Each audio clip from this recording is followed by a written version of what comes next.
अस्सलामुअलैकुम। पेशे खिदमत है इमरान सीरीज़ बाय इब्ने सफ़ी। खौफनाक इमारत। सूट पहन चुकने के बाद इमरान आईने के सामने लचक लचक कर टाई बांधने की कोशिश कर रहा था। फिर वही छोटी बड़ी, मैं कहता हूँ टाइयाँ ही गलत आने लगी हैं, वो बड़बड़ाता रहा। और फिर टाई लाहौल विला कुव्वत नहीं बांधता। ये कहकर उसने झटका मारा तो रेशमी टाई की गिरहा फिसलती हुई न सिर्फ गर्दन से जा लगी, बल्कि इतनी तंग हो गई कि उसका चेहरा सुर्ख हो गया और आंखें उबल पड़ी। उसके अलग से घुटी घुटी सी आवाज़ें निकलने लगी और वो फेफड़ों का पूरा जोर सरफ करके चीखा, अरे मरा, बचाओ सुलेमान। एक नौकर दौड़ता हुआ कमरे में दाखिल हुआ। पहले तो वो भी कुछ समझा ही ना था, क्योंकि इमरान सीधा खड़ा हुआ दोनों हाथों से अपनी रानें पीट रहा था। क्या हुआ सरकार? भर्राई हुई आवाज़ में बोला।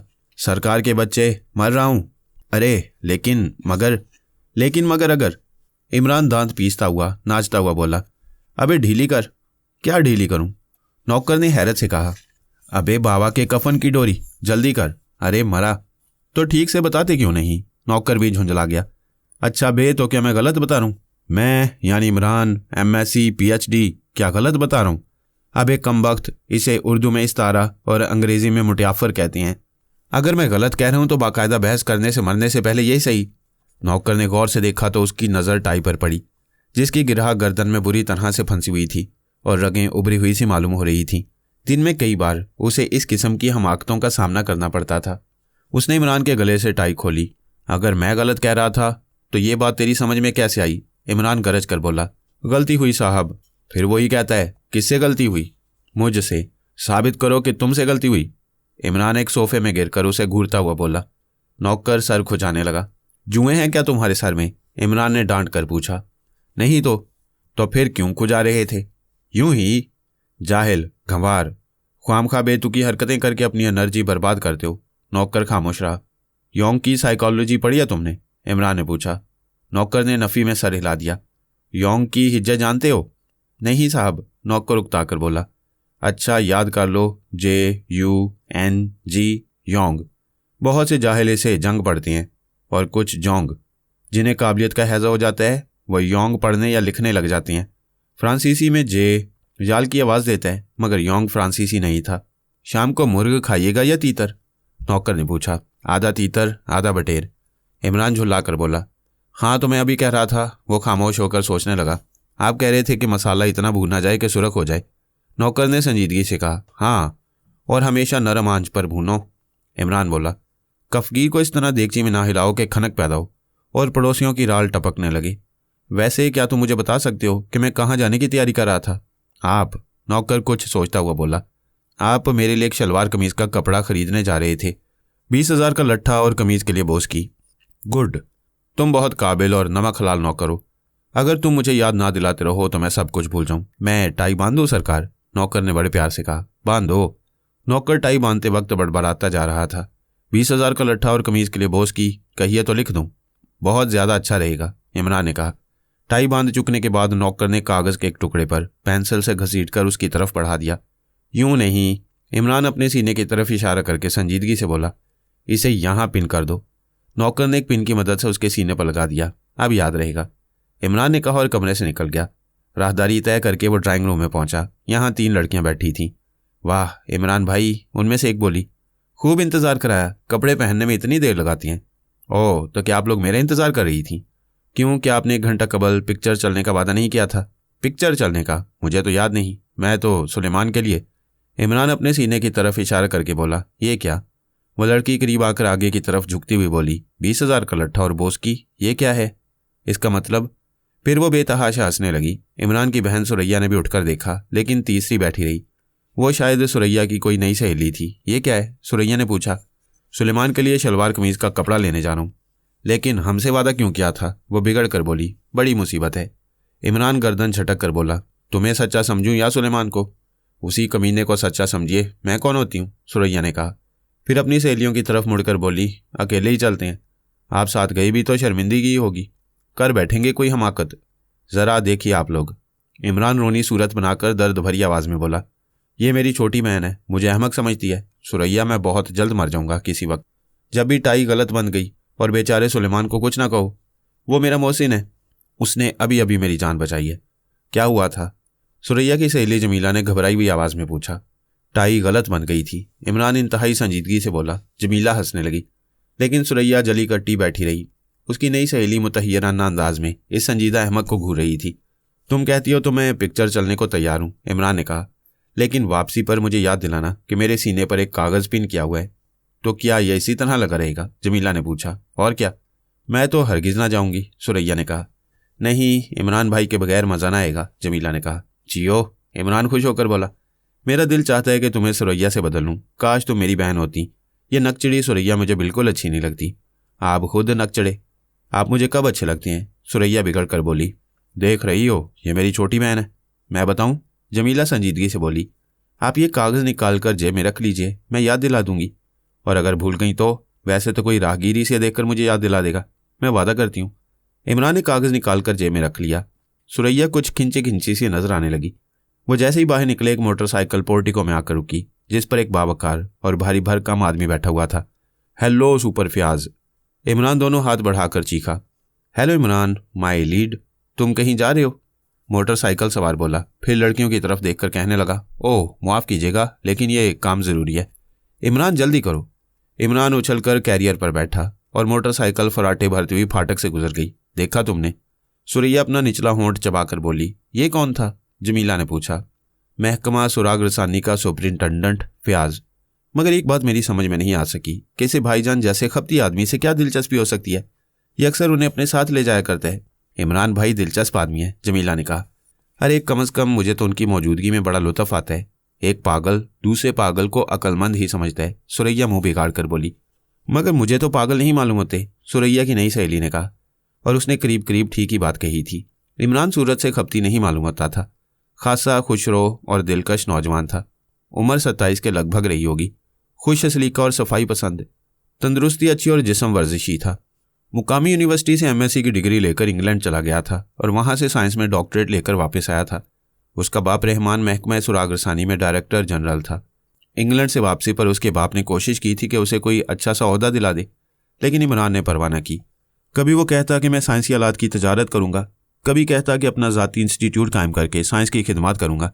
बहरहाल कभी कुछ और कभी कुछ। घर भर उसे नाला था और इंग्लैंड से वापसी के बाद तो अच्छा खासा अहमक बन गया था। इतना अहमक कि घर के नौकर तक उसे उल्लू बनाया करते थे। उसे अच्छी तरह लूटते, उसकी जेब से 10-10 रुपए के नोट गायब कर देते और उसे पता तक न चलता। बाप तो उसकी सूरत देखने का भी रवादार नहीं था, सिर्फ माँ ऐसी थी जिसकी बदौलत वो इस कोठी में मुकीम था, वरना कभी का निकाल दिया गया होता। अकेला लड़का होने के बावजूद भी रहमान साहब उससे आजिज आ गए थे। पागल वो उसी वक्त नहीं मालूम होते जब खामोश हों, सुरैया बोली। 2-4 घंटे भी अगर इन हजरत के साथ रहना पड़े तो पता चले। क्या काटने दौड़ते हैं? जमीला ने मुस्कुरा कर कहा। अगर उनमें इस तरह दिलचस्पी लेती रही तो किसी दिन मालूम हो जाएगा, सुरैया मुंह सिकोड़ कर बोली। कैप्टन फ्याज की मोटरसाइकिल फराटे भर रही थी और इमरान कैरियर पर बैठा बड़बड़ाता जा रहा था। शलवार का लट्ठा, बोस्की की कमीज, शलवार का बोस्का, लट्ठी लट्ठी, क्या था? लाहौल विला कुव्वत। भूल गया। रुको यार रुको, शायद। फ्याज ने मोटरसाइकिल रुक दी। भूल गया, इमरान बोला। क्या भूल गए? कुछ गलती हो गई। क्या गलती हो गई? फ्याज झुंझला कर बोला। यार कम अज़ कम मुझे तो उल्लू ना बनाया करो, शायद मैं गलत बैठा हुआ हूँ, इमरान कैरियर से उतरता हुआ बोला। जल्दी है यार, फ्याज ने गर्दन झटक कर कहा।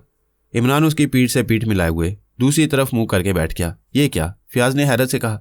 बस चलो ठीक है, खुदा की कसम तंग कर डालते हो, फ्याज उकता कर बोला। कौन सी मुसीबत आ गई? इमरान भी झुंझलाने लगा।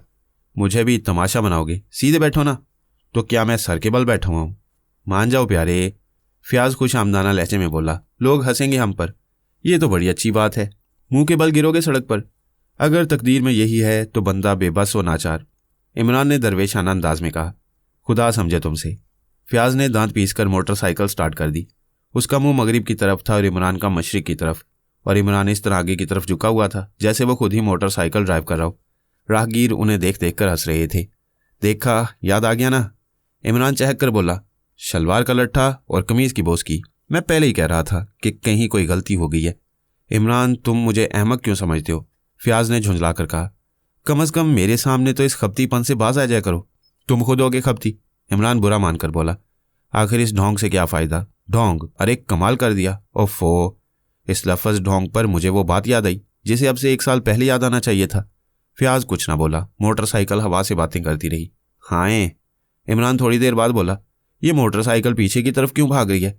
अरे इसका हैंडल क्या हुआ? फिर उसने बेतहाशा चीखना शुरू कर दिया, हटो, बचो, मैं पीछे की तरफ नहीं देख सकता। फयाज ने मोटरसाइकिल रोक दी और झिम्पे हुए अंदाज में राहगीरों की तरफ देखने लगा। शुक्र है खुदा का कि खुद ब खुद रुक गई। इमरान उतरता हुआ बड़बड़ाया, फिर जल्दी से बोला, ला हौल वला कुव्वत, इसका हैंडल पीछे है। अब मोटरसाइकिल भी उल्टी बनने लगी। क्या मतलब है तुम्हारा? क्यों तंग कर रहे हो? फयाज ने बेबसी से कहा। तंग तुम कर रहे हो या मैं? उल्टी मोटरसाइकिल पर लिए फिरते हो, अगर कोई एक्सीडेंट हो जाए तो? चलो बैठो, फयाज उसे खींचता हुआ बोला। मोटरसाइकिल फिर चल पड़ी। अब तो ठीक चल रही है, इमरान बड़बड़ाया।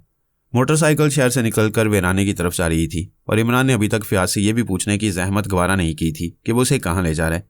आज मुझे फिर तुम्हारी मदद की ज़रूरत महसूस हुई है, फयाज बोला। लेकिन मैं आजकल बिल्कुल मुफलिस हूँ, इमरान ने कहा। अच्छा तो क्या मैं तुमसे उधार मांगने जा रहा था? पता नहीं, मैं यही समझ रहा था। अरे बाप रे, फिर भूल गया। लठ मार का पायजामा और कमीज, लाहौल विला कुवत, बोस का। Please shut up Imran, you fool. Fayaz झुंझला उठा। इमरान, कैप्टन फयाज ने ठंडी सांस लेकर फिर उसे मुखातिब किया। हाँ, तुम आखिर दूसरों को बेवकूफ़ क्यों समझते हो? क्यों?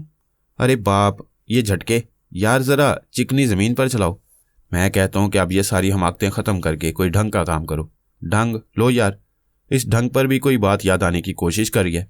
जहन्नुम में जाओ, फयाज झुल्लाकर बोला। अच्छा, इमरान ने बड़ी सादतमंदी से गर्दन हिलाई। मोटरसाइकिल एक काफ़ी तवील और इमारत के सामने रुक गई, जिसके फाटक पर 3-4 बावर्दी कांस्टेबल नजर आ रहे थे। अबे उतरो भी, फयाज ने कहा। मैं समझा शायद अब तो मुझे हैंडल पर बिठाओगे, इमरान उतरता हुआ बोला। वो उस वक्त एक देही इलाके में खड़े हुए थे। यह शहर से ज़्यादा दूर ना था। यहाँ बस यही एक इमारत इतनी बड़ी थी, वरना यह बस्ती मामूली किस्म के कच्चे पक्के मकानों पर मुश्तमिल थी। इस इमारत की बनावट तर्ज कदीम से ताल्लुक़ रखती थी। चारों तरफ सुरख रंग की लखोरी ईंटों की काफ़ी बुलंद दीवारें थीं और सामने एक बहुत बड़ा फाटक था, जो गालिबन सदर दरवाजे के तौर पर इस्तेमाल किया जाता रहा होगा। कैप्टन फयाज इमरान का हाथ पकड़े हुए इमारत में दाखिल हुआ। अब भी इमरान ने उसे यह ना पूछा कि वो उसे कहाँ और किस मकसद के तहत लाए। दोनों एक तवील दालान से गुजरते हुए एक कमरे में आए। अचानक इमरान ने अपनी आंखों पर दोनों हाथ रख लिए और मुंह फेर कर खड़ा हो गया। उसने एक लाश देख ली थी, जो फर्श पर औंधी पड़ी थी और उसके गिर्द खून फैला हुआ था। इन्ना लिल्लाही व इन्ना इलैहि राजिऊन, वह कपकपाती हुई आवाज़ में बड़बड़ा रहा था। खुदा इसके मुतल्लिकीन को जवार रहमत में जगह दे और इसे सब्र की तौफीक अता फरमाए। मैं तुम्हें दुआए खैर करने के लिए नहीं लाया, फयाज झुंझलाकर बोला। तजहेज़ो तकफीन के लिए चंदा वहाँ भी मांग सकते थे, आखिर इतनी दूर क्यों घसीट लाए? यार इमरान, खुदा के लिए बोल ना करो, मैं तुम्हें अपना एक बेहतरीन दोस्त समझता हूँ, फयाज ने कहा। मैं भी यही समझता हूँ, मगर प्यारे 5 रुपये से ज़्यादा ना दे सकूँगा। अभी मुझे लट्ठी का बोसका खरीदना है। क्या लट्ठी? लो यार, फिर भूल गया, क्या मुसीबत है? फयाज चंद लम्हे खड़ा उसे घूरता रहा, फिर बोला, ये इमारत पिछले 5 बरसों से बंद रही है। क्या ऐसी हालत में यहाँ एक लाश की मौजूदगी हैरत अंगेज़ नहीं है? बिल्कुल नहीं, इमरान सारे हिलाकर बोला। अगर ये लाश किसी अमरूद के दरख्त पर पाई जाती तो मैं इसे अजूबा तस्लीम कर लेता। यार थोड़ी देर के लिए संजीदा हो जाओ। मैं शुरू ही से रंजीदा हूँ, इमरान ने ठंडी सांस लेकर कहा। रंजीदा नहीं, संजीदा। फयाज फिर झुंझला गया। इमरान खामोशी से लाश की तरफ देख रहा था। वाहिस्ता से बड़बड़ाया, 3 जख्म। फयाज उसे मूड में आते देखकर कुछ मसरूर सा नजर आने लगा। पहले पूरी बात सुन लो, फयाज ने उसे मुखातिब किया। ठहरो, इमरान झुकता हुआ बोला। वो थोड़ी देर तक जख्मों को गौर से देखता रहा, फिर सर उठाकर बोला, पूरी बात सुनाने से पहले ये बताओ कि इस लाश के मुतालिक तुम क्या बता सकते हो? आज 12 बजे दिन को यह देखी गई, फयाज ने कहा। मैं ज़्यादा अक्लमंदाना जवाब नहीं चाहता, इमरान नाक सिकोड़ कर बोला।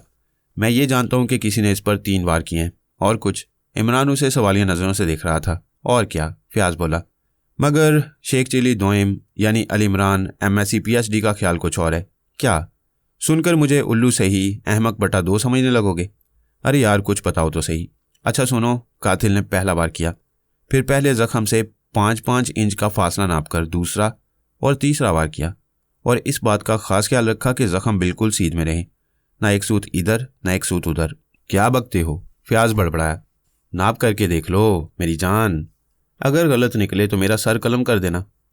शायद मैं गलत बोल गया, मेरे एक कलम पर सर रख देना, इमरान ने कहा और इधर उधर देखने लगा। उसने एक तरफ पड़ा हुआ एक तिनका उठाया और फिर झुककर जख्मों का दरमियानी फासला नापने लगा। फयाज उसे हैरत से देख रहा था। लो, इमरान उसे तिनका पकड़ाता हुआ बोला, अगर ये तिनका 5-5 इंच का ना निकले तो किसी की दाढ़ी तलाश करना।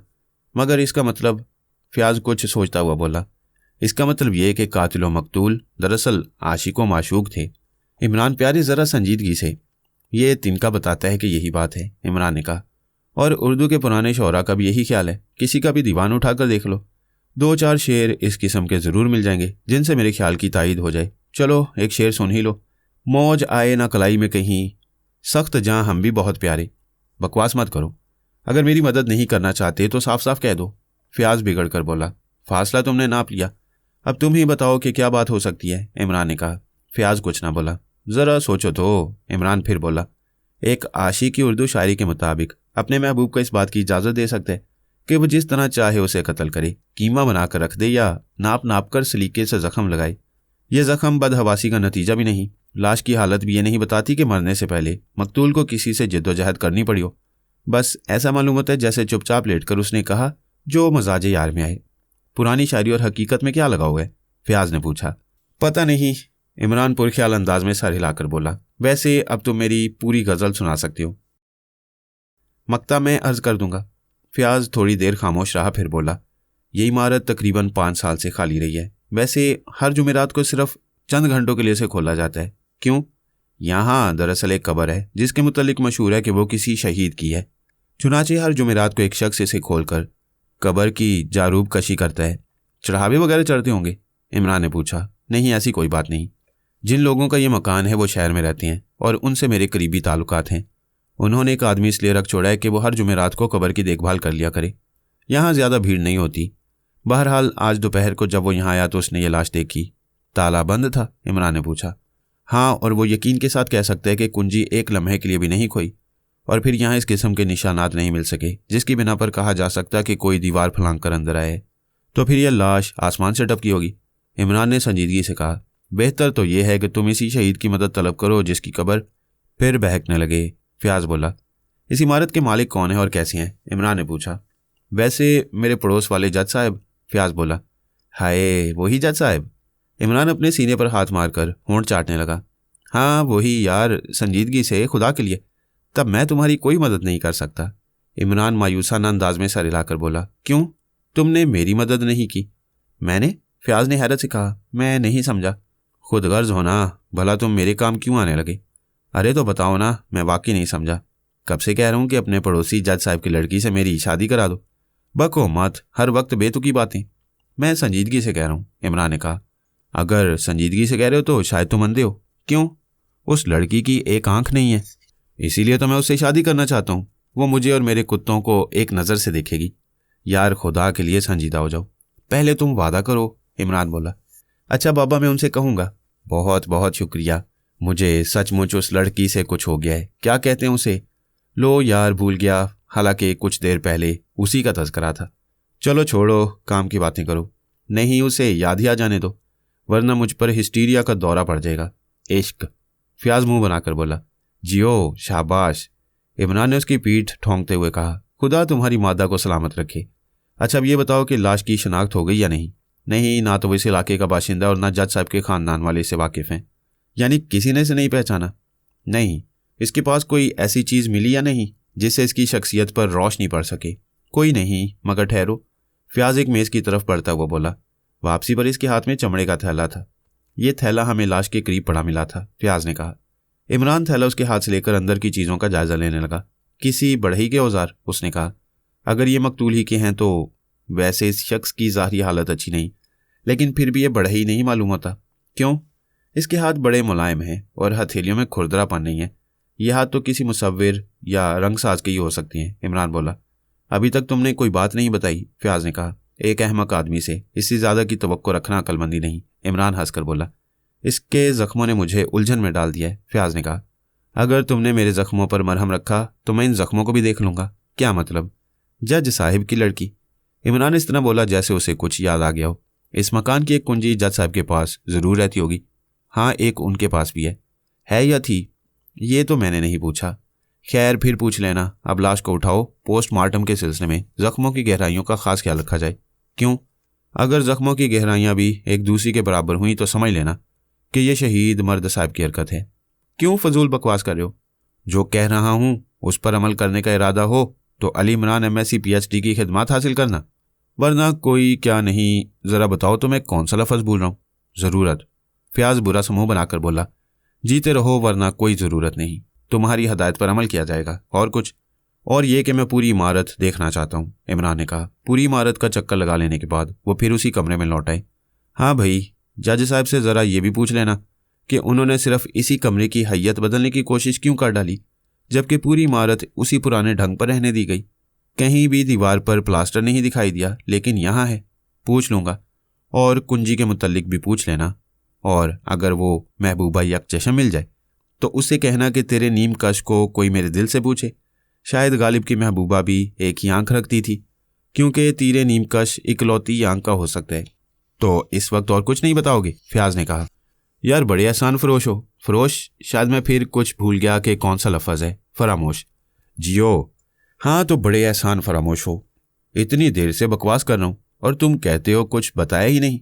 दूसरे दिन कैप्टन फयाज ने इमरान को अपने घर में मदऊ किया।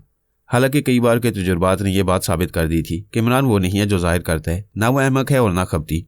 लेकिन फिर भी फयाज ने उसे मूड में लाने के लिए जज साहब की कानी लड़की को भी मदऊ कर लिया था। हालांकि वो इमरान की सुफ्ताद तबाह को भी मजाक ही समझा था, लेकिन फिर भी उसने सोचा कि थोड़ी तफरीह ही रहेगी।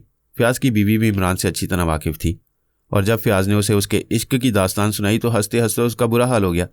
फयाज इस वक्त अपने ड्राइंग रूम में बैठा इमरान का इंतजार कर रहा था। उसकी बीवी और जज साहब की यकचशम लड़की राबिया भी मौजूद थी। अभी तक नहीं आए इमरान साहब? फयाज की बीवी ने कलाई पर बंधी हुई घड़ी की तरफ देखते हुए कहा। क्या वक्त है? फयाज ने पूछा। 7:30। बस 2 मिनट बाद वो इस कमरे में होगा। फयाज मुस्कुराकर बोला। क्यों, ये कैसे? बस उसकी हर बात अजीब होती है। वो इसी किस्म के औकात मुकर्रर करते हैं। उसने 7:32 पर आने का वादा किया था, लिहाजा मेरा ख्याल है कि वो इस वक्त हमारे बंगले के करीब ही खड़ा अपनी घड़ी देख रहा होगा। अजीब आदमी मालूम होते हैं, राबिया ने कहा। अजीब तरीन कहिए। इंग्लैंड से साइंस में डॉक्टरेट लेकर आया है, लेकिन उसकी हरकत वो अभी देख लेंगी। इस सदी का सबसे अजीब आदमी। लीजिए, शायद वही है। दरवाजे पर दस्तक हुई। फयाज उठकर आगे बढ़ा। दूसरे लम्हे में इमरान ड्राइंग रूम में दाखिल हो रहा था। औरतों को देखकर वो कदरे झुका और फिर फयाज से मुसाफिया करने लगा। गालिबन मुझे सबसे पहले ये कहना चाहिए कि आज मौसम बड़ा खुशगवार रहा, इमरान बैठता हुआ बोला। फयाज की बीवी हंसने लगी और राबिया ने जल्दी से तारीख शीशों वाली ऐनक लगा ली। आपसे मिलिए, आप मिस राबिया सलीम हैं, हमारे पड़ोसी जज साहब की साहिबजादी। और आप मिस्टर अली इमरान, मेरे महकमे के डायरेक्टर जनरल रहमान साहब के साहिबजादे। बड़ी खुशी हुई, इमरान मुस्कुराकर बोला। फिर फयाज से कहने लगा, तुम हमेशा गुफ्तगू में गैर ज़रूरी अल्फाज ठूंसते रहते हो जो बहुत गरां गुजरती हैं। रहमान साहब के साहिबजादे। दोनों साहबों का टकराव बुरा लगता है। इसकी बजाय रहमान साहब के ज़ादे या सिर्फ रहमान ज़ादे कह सकते थे। मैं लिटरेरी आदमी नहीं हूँ, फयाज मुस्कुराकर बोला। दोनों खवातीन भी मुस्कुरा रही थीं। फिर राबिया ने झुककर फयाज की बीवी से कुछ कहा और वो दोनों उठकर ड्राइंग रूम से चली गईं। बहुत बुरा हुआ, इमरान बुरा सा मुंह बनाकर बोला। क्या? शायद वो बावर्ची खाने की तरफ गई हैं, फयाज ने कहा। बावर्ची की मदद के लिए आज कोई नहीं है। तो क्या तुमने उसे भी मदऊ किया है? हाँ भाई, क्यों ना करता। मैंने सोचा कि इस बहाने से तुम्हारी मुलाकात भी हो जाए। मगर मुझे बड़ी कोफ्त हो रही है, इमरान ने कहा। क्यों? आखिर उसने धूप का चश्मा क्यों लगाया है? अपना नुक्स छुपाने के लिए। सुनो मियाँ, 2 आंखों वालियाँ मुझे बथेरी मिल जाएंगी। यहाँ तो मामला सिर्फ इस आंख का है। हाय क्या चीज़ है, किसी तरह उसका चश्मा उतरवाओ, वरना मैं खाना खाए बगैर वापस चला जाऊँगा। मत बको, मैं चला, इमरान उठता वो बोला। अजीब आदमी हो, बैठो। फयाज ने उसे दोबारा बिठा दिया। चश्मा उतरवाओ। मैं इसका कायल नहीं कि महबूब सामने हो और अच्छी तरह दीदार भी नसीब ना हो। ज़रा आहिस्ता बोलो, फयाज ने कहा। मैं तो अभी उसे कहूँगा। क्या कहोगे? फयाज बौखलाकर बोला। यही जो तुमसे कह रहा हूँ। यार खुदा के लिए, क्या बुराई है इसमें? मैंने सख्त गलती की, फयाज बड़बड़ाया। वाह, गलती तुम करो और भुगतूं मैं। नहीं फयाज साहब, मैं उसे कहूँगा कि बराहे करम चश्मा उतार दीजिए। मुझे आपसे मुरम्मत हो गई है। मुरम्मत? शायद मैंने गलत लफ्ज़ इस्तेमाल किया है। बोलो भाई, क्या होना चाहिए? मोहब्बत, फयाज बुरा सा मुंह बनाकर बोला। जियो, मोहब्बत हो गई है तो वो इस पर क्या कहेगी? चांटा मार देगी, फयाज झुंझलाकर बोला। फिक्र ना करो, मैं चांटे को चांटे पर रोक लेने के आर्ट से बखूबी वाकिफ हूँ। तरीका वही होता है जो तलवार पर तलवार रोकने का हुआ करता है। यार खुदा के लिए कोई हमाकत ना कर बैठना, अक्लमंदी की बात करना एक अहमक की खुली हुई तौहीन है। आप बुलाओ ना। दिल की जो हालत है बयान कर भी सकता हूँ और नहीं भी कर सकता। वो क्या होता है जुदाई में? बोलो ना यार, कौन सा लफ्ज़ है? मैं नहीं जानता, फयाज झुंझलाकर बोला। खैर होता होगा कुछ, डिक्शनरी में देख लूँगा। वैसे मेरा दिल धड़क रहा है, हाथ कांप रहे हैं, लेकिन हम दोनों के दरमियान धूप का चश्मा आयल है, मैं उसे नहीं बर्दाश्त कर सकता। चंद लम्हे खामोशी रही। इमरान मेज़ पर रखे हुए गुलदान को इस तरह घूर रहा था जैसे उसने उसे कोई सख्त बात कह दी हो। आज कुछ नई बातें मालूम हुई हैं, फयाज ने कहा। ज़रूर मालूम हुई होंगी, इमरान अहमकों की तरह सारे लाकर बोला। मगर नहीं, पहले मैं तुम्हें उन जख्मों के मुतालिक बताऊं। तुम्हारा ख्याल दुरुस्त निकला, जख्मों की गहराइयां बिल्कुल बराबर हैं। क्या तुम ख्वाब देख रहे हो? इमरान ने कहा। क्यों, किन जख्मों की बात कर रहे हो? देखो इमरान, मैं अहमक नहीं हूं। पता नहीं, जब तक 3 गवाह ना पेश करो यकीन नहीं आ सकता। क्या तुम कल वाली लाश भूल गए? लाश? अरे हाँ, याद आ गया। और वो 3 जख्म बराबर निकले। हाँ, आप क्या कहते हो? फयाज ने पूछा। संगो आहन बेनियाज़े गम नहीं, देख हर दीवारों दर से सर ना मार। इमरान ने गुनगुनाकर तान मारी और मेज पर तबला बजाने लगा। तुम संजीदा नहीं हो सकती, फयाज उकताकर बेदिली से बोला। उसका चश्मा उतरवा देने का वादा करो तो मैं संजीदगी से गुफ्तगू करने पर तैयार हूँ। कोशिश करूंगा पापा, मैंने उसे नाहक मदऊ किया।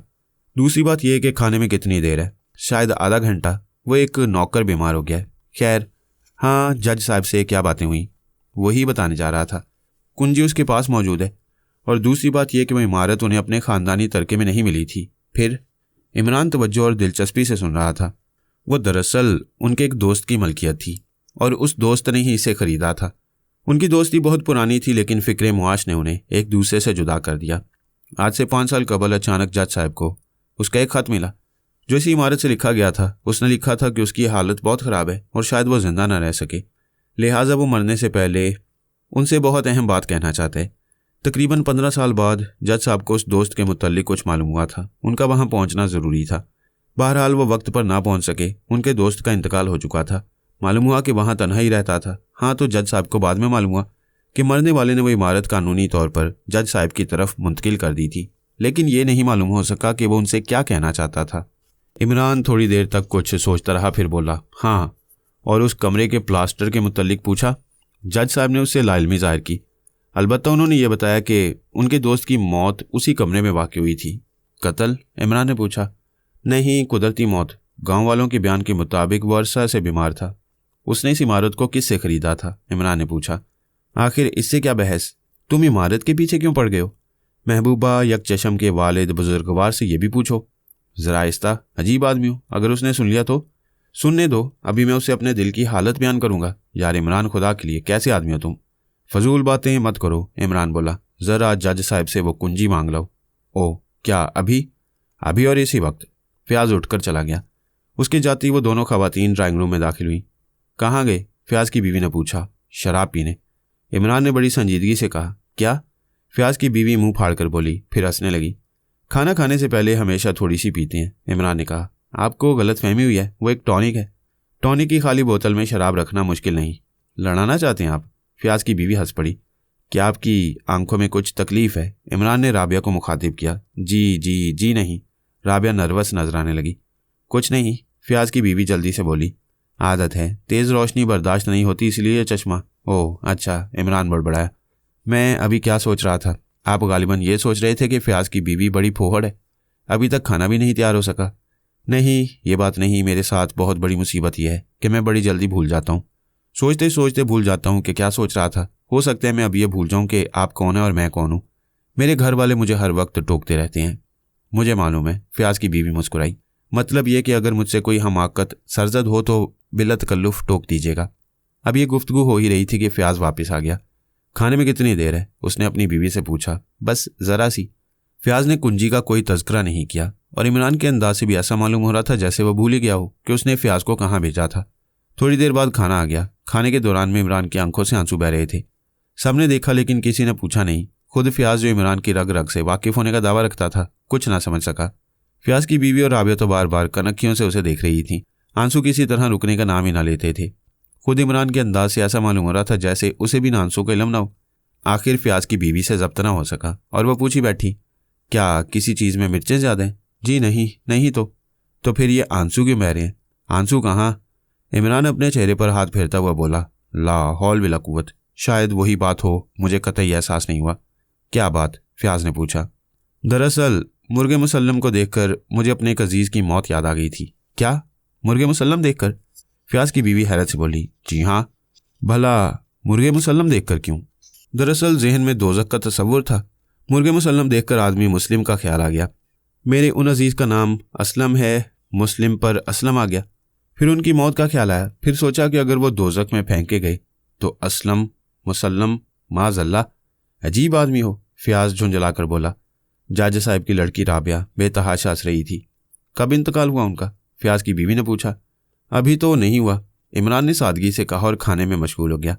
यार मुझे डर है कि कहीं तुम सचमुच पागल ना हो जाओ। नहीं, जब तक कोका कोला बाजार में मौजूद है पागल नहीं हो सकता। क्यों? फ़याज़ की बीवी ने पूछा। पता नहीं, बहरहाल महसूस यही करता हूँ। खाना खत्म हो जाने के बाद भी शायद जज साहब की लड़की वहाँ बैठना चाहती थी, लेकिन फ़याज़ की बीवी उसे किसी बहाने से उठा ले गई। शायद फ़याज़ ने उसे इशारा कर दिया था। उनके जाते ही फ़याज़ ने इमरान को कुंजी पकड़ा दी और इमरान थोड़ी देर तक इसका जायज़ा लेते रहने के बाद बोला, अभी हाल ही में इसकी एक नकल तैयार की गई है। इसके सुराख के अंदर मोम के ज़रात हैं। मोम का सांचा समझते हो ना? रात तारीख थी और आसमान पर स्याह बादलों के मरगोले चकराते फिर रहे थे। कैप्टन फ़याज़ की मोटरसाइकिल अंधेरे का सीना चीरती हुई चिकनी सड़क पर फिसलती जा रही थी। कैरियर पर इमरान उल्लुओं की तरह दीदे फिरा रहा था। उसके होंठ भिंचे हुए थे और नथने फड़क रहे थे। दफतन वो फ़याज़ का शाना थपथपा कर बोला, ये तो तयशुदा बात है कि किसी ने वालिद यकचशम की कुंजी की नकल तैयार करवाई है। हूँ, लेकिन आखिर क्यों? पूछ कर बताऊंगा। किससे? बेकरां नीले आसमान से, तारों भरी रात से, हौले हौले चलने वाली ठंडी अदाओं, लाहौल विला हवाओं से। फ़याज़ कुछ न बोला। इमरान बड़बड़ाता रहा। लेकिन शहीद मियाँ की कब्र की जारोबकशी करने की कुंजी, इसको हासिल करना निस्बतन आसान रहा होगा। बहरहाल हमें इस इमारत की तारीख मालूम करनी है। शायद हम इसके नवाह में पहुंच गए हैं। मोटरसाइकिल रोक दो। फ़याज़ ने मोटरसाइकिल रोक दी। इंजन बंद कर दो। फ़याज़ ने इंजन बंद कर दिया। इमरान ने उसके हाथ से मोटरसाइकिल लेकर एक जगह झाड़ी में छुपा दी। आखिर करना क्या चाहते हो? फ़याज़ ने पूछा। मैं पूछता हूँ तुम मुझे क्यों साथ लिए फिरते हो? इमरान बोला। वो कत्ल जो इस इमारत में हुआ था। कत्ल नहीं, हादसा कहो। हादसा? क्या मतलब? फ़याज़ हैरत से बोला। मतलब के लिए देखो गियासुल लुगात सफ़ा नंबर 112। वैसे 112 पर बेगम पारा याद आ रही है। बेगम पारा के साथ अमृत धारा ज़रूरी है, वरना डेविड की तरह चुंदिया साफ। फ़याज़ झुंझलाकर खामोश हो गया। दोनों आहिस्ता आहिस्ता उस इमारत की तरफ बढ़ रहे थे। उन्होंने पहले पूरी इमारत का चक्कर लगाया, फिर सदर दरवाजे के करीब पहुंचकर रुक गए। ओह, इमरान आहिस्ता से बड़बड़ाया, ताला बंद नहीं है।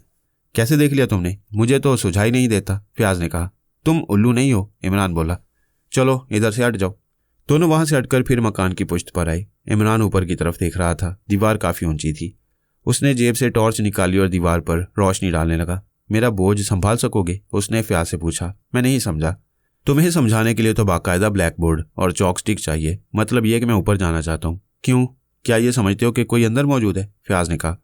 नहीं, यूं ही झक मारने का इरादा है। चलो बैठ जाओ, मैं तुम्हारे कांधों पर खड़ा होकर। फिर भी दीवार बहुत ऊंची है। यार फजूल बहस ना करो, इमरान उकताकर बोला, वरना मैं वापस जा रहा हूँ। फ़याज़ दीवार की जड़ में बैठ गया। अम्मा जूते तो उतार लो, फ़याज़ ने कहा। लेकर भागना मत, इमरान ने कहा और जूते उतार कर उसके कांधों पर चढ़ गया। चलो अब उठो। फ़याज़ आहिस्ता आहिस्ता उठ रहा था। इमरान का हाथ रोशनदान तक पहुंच गया और दूसरे लम्हे में वो बंदरों की तरह दीवार पर चढ़ रहा था। फ़याज़ मुंह फाड़े हैरत से उसे देख रहा था। वो सोच रहा था कि इमरान आदमी है या शैतान। क्या ये वही अहमक है जो बाज़-औक़ात किसी केचवे की तरह बिल्कुल बेज़रर मालूम होता है? जिन रोशनदानों की मदद से इमरान ऊपर पहुंचा था, उन्हीं के जरिए दूसरी तरफ उतर गया। चंद लम्हे वो दीवार से लगा खड़ा रहा, फिर आहिस्ता आहिस्ता उस तरफ बढ़ने लगा जिधर से कई कदमों की आहटें मिल रही थी। और फिर उसे ये मालूम कर लेने में दुश्वारी न हुई कि वो नामालूम आदमी उसी कमरे में थे जिसमें उसने लाश देखी थी। कमरे का दरवाज़ा अंदर से बंद था, लेकिन दरवाज़ों से मोमबत्ती की हल्की सी रोशनी आ रही थी। इसके अलावा दालान बिल्कुल तारीक था। इमरान दीवार से चिपका हुआ आहिस्ता आहिस्ता दीवार की तरफ बढ़ने लगा, लेकिन अचानक उसकी नज़र शहीद मर्द की कब्र की तरफ उठ गई, जिसका तावीज़ ऊपर उठ रहा था। तावीज़ और फर्श के दरमियान खला में हल्की सी रोशनी थी और इस खला से दो खौफनाक आंखें अंधेरे में घूर रही थीं।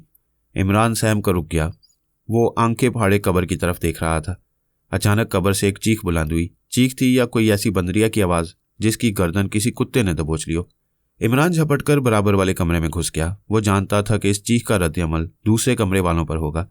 वो दरवाजे में खड़ा कब्र की तरफ देख रहा था। तावीज़ अभी तक उठा हुआ था और वो खौफनाक आंखें अब भी चिंगारियां बरसा रही थी। दूसरी चीख के साथ ही बराबर वाले कमरे का दरवाज़ा खुला। एक चीख फिर सुनाई दी जो पहली से मुख्तलिफ थी। गालिबन ये उन्हीं नामालूम आदमियों में से किसी की थी। भूत भूत, कोई कपकपाती हुई आवाज़ में बोला और फिर ऐसा मालूम हुआ जैसे कई आदमी सदर दरवाजे की तरफ भाग गए हों। थोड़ी देर बाद सन्नाटा हो गया। कब्र का तावीज़ बराबर हो गया। इमरान ज़मीन पर लेटकर सीने के बल रेंगता हुआ सदर दरवाजे की तरफ पड़ा। कभी कभी वो पलटकर कब्र की तरफ भी देख लेता था, लेकिन फिर तावीज़ नहीं उठा। सदर दरवाज़ा बाहर से बंद हो चुका था। इमरान अच्छी तरह इत्मीनान कर लेने के बाद फिर लौट पड़ा, लाश वाले कमरे का दरवाज़ा खुला हुआ था, लेकिन अब वहाँ अंधेरे की हुकूमत थी। इमरान ने आहिस्ता से दरवाज़ा बंद करके टॉर्च निकाली, लेकिन रोशनी होते ही इन्ना लिल्लाहि व इन्ना इलैहि राजिऊन वो आहिस्ता से बड़बड़ाया, खुदा तुम्हारी भी मगफिरत करे। ठीक उसी जगह जहां वो इससे कबल भी एक लाश देख चुका था, दूसरी पड़ी हुई दिखाई दी। उसकी पुश्त पर भी 3 जख्म थे, जिनसे खून बह बहकर फर्श पर फैल रहा था। इमरान ने झुककर इसे देखा। ये एक खुश वज़ा और काफ़ी खूबसूरत जवान था और लिबास से किसी ऊंची सोसाइटी का फ़र्द मालूम होता था। आज इनकी, कल अपनी बारी है। इमरान दरवेशाना अंदाज में बड़बड़ाता हुआ सीधा हो गया। उसके हाथ में कागज़ का एक टुकड़ा था जो उसने मरने वाले की मुट्ठी से निकाला था। वो चंद लम्हे उसे टॉर्च की रोशनी में देखता रहा, फिर मायने खेज अंदाज में सर हिलाकर कोट की अंदरूनी जेब में रख लिया। कमरे के बकिया हिस्सों की हालत भी वही थी जो उसने पिछली मर्तबा देखी थी। कोई खास फर्क नजर नहीं आ रहा था। थोड़ी देर बाद वो फिर पिछली दीवार से नीचे उतर रहा था। आखिरी रोशनदान पर पैर रखकर उसने छलांग लगा दी। तुम्हारी यह खसूसियत भी आज ही मालूम हुई? फयाज आहिस्ता से बोला। क्या अंदर किसी बंदरिया से मुलाकात हो गई थी? आवाज़ पहुंची थी यहाँ तक? इमरान ने पूछा। हाँ, लेकिन मैंने इन अतराफ में बंदर नहीं देखे। उनके अलावा कोई दूसरी आवाज़? हाँ, शायद तुम डर कर चीखे थे, फयाज बोला। लाश इसी वक्त चाहिए या सुबह? इमरान ने पूछा।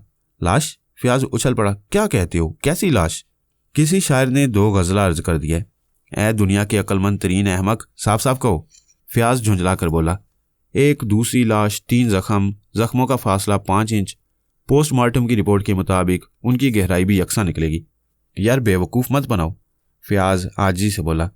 जज साहब वाली कुंजी मौजूद है, अक्लमंद बन जाओ, इमरान ने खुश्क लहजे में कहा। लेकिन ये हुआ किस तरह? इसी तरह जैसे शेर होते हैं, लेकिन ये शेर मुझे भर्ती का मालूम होता है, जैसे मीर का ये शेर। मीर के दीनों मज़हब को क्या पूछते हो? अब उसने तो कश का खैंचा, देर में बैठा, कब का तर्क इस्लाम किया। भला बताओ, देर में क्यों बैठा? जल्दी क्यों नहीं बैठ गया? देर नहीं दीर है, यानी बुत खाना, फयाज ने फिर बड़बड़ा कर कहा। लाहौल विला कुव्वत, मैं भी इसी लुगवियत में पड़ गया। वो लाश इमारत के किस हिस्से में है? उसी कमरे में और ठीक उसी जगह जहां पहली लाश मिली थी। लेकिन वो आवाज़ें कैसी थीं? फयाज ने पूछा। ओह, ना पूछो तो बेहतर है। मैंने इतना मज़का खेज मंजर आज तक नहीं देखा। यानी पहले एक गधा दिखाई दिया जिस पर एक बंदरिया सवार थी, फिर एक दूसरा साया नजर आया जो यकीनन किसी आदमी का था। अंधेरे में भी गधे और आदमी में फ़र्क किया जा सकता है। क्यों, तुम्हारा क्या ख्याल है? मुझे अफसोस है कि तुम हर वक्त गैर संजीदा रहते हो। यार फयाज, सच कहना, अगर तुम एक आदमी को किसी बंदरिया का मुंह चूमते देखो तो तुम्हें गुस्सा आएगा या नहीं? फजूल वक्त बर्बाद कर रहे हो तुम। अच्छा चलो, इमरान उसका शाना थपकता हुआ बोला। वो दोनों सदर दरवाजे की तरफ आए। क्यों ख्वामखा परेशान कर रहे हो? फयाज ने कहा। कुंजी निकालो। दरवाज़ा खोलकर दोनों लाश वाले कमरे में आए। इमरान ने टॉर्च रोशन की, लेकिन दूसरे ही लम्हे में इस तरह सर सहला रहा था जैसे दिमाग पर गर्मी चढ़ गई हो। लाश गायब थी। ये क्या मजाक? फयाज भिन्नाकर पलट पड़ा। बाज अक्लमंद शायर भर्ती के शेर अपनी गज़लों से निकाल भी दिया करते हैं। यार इमरान, मैं बाज आया तुम्हारी मदद से, मगर मेरी जान ये लो देखो। नक्श फरियादी है किसी की शौकिया तहरीर का। लाश गायब करने वाले ने अभी खून के ताज़ा धब्बों का कोई इंतज़ाम नहीं किया। मिर्ज़ा इफ्तिखार, रफ़ी सौदाया कोई साहब फरमाते हैं, कातिल हमारी लाश को तशहीर दे ज़रूर, आइंदा ताकि कोई ना किसी से वफा करे। फयाज झुककर फर्श पर फैले हुए खून को देखने लगा। लेकिन लाश क्या हुई? वो घबराते हुए लहजे में बोला। फरिश्ते उठा ले गए। मरने वाला बहिश्ती था, मगर लाहौल विला। बहिश्ती सक्के को भी कहते हैं। ओहो, फिरदौसी था।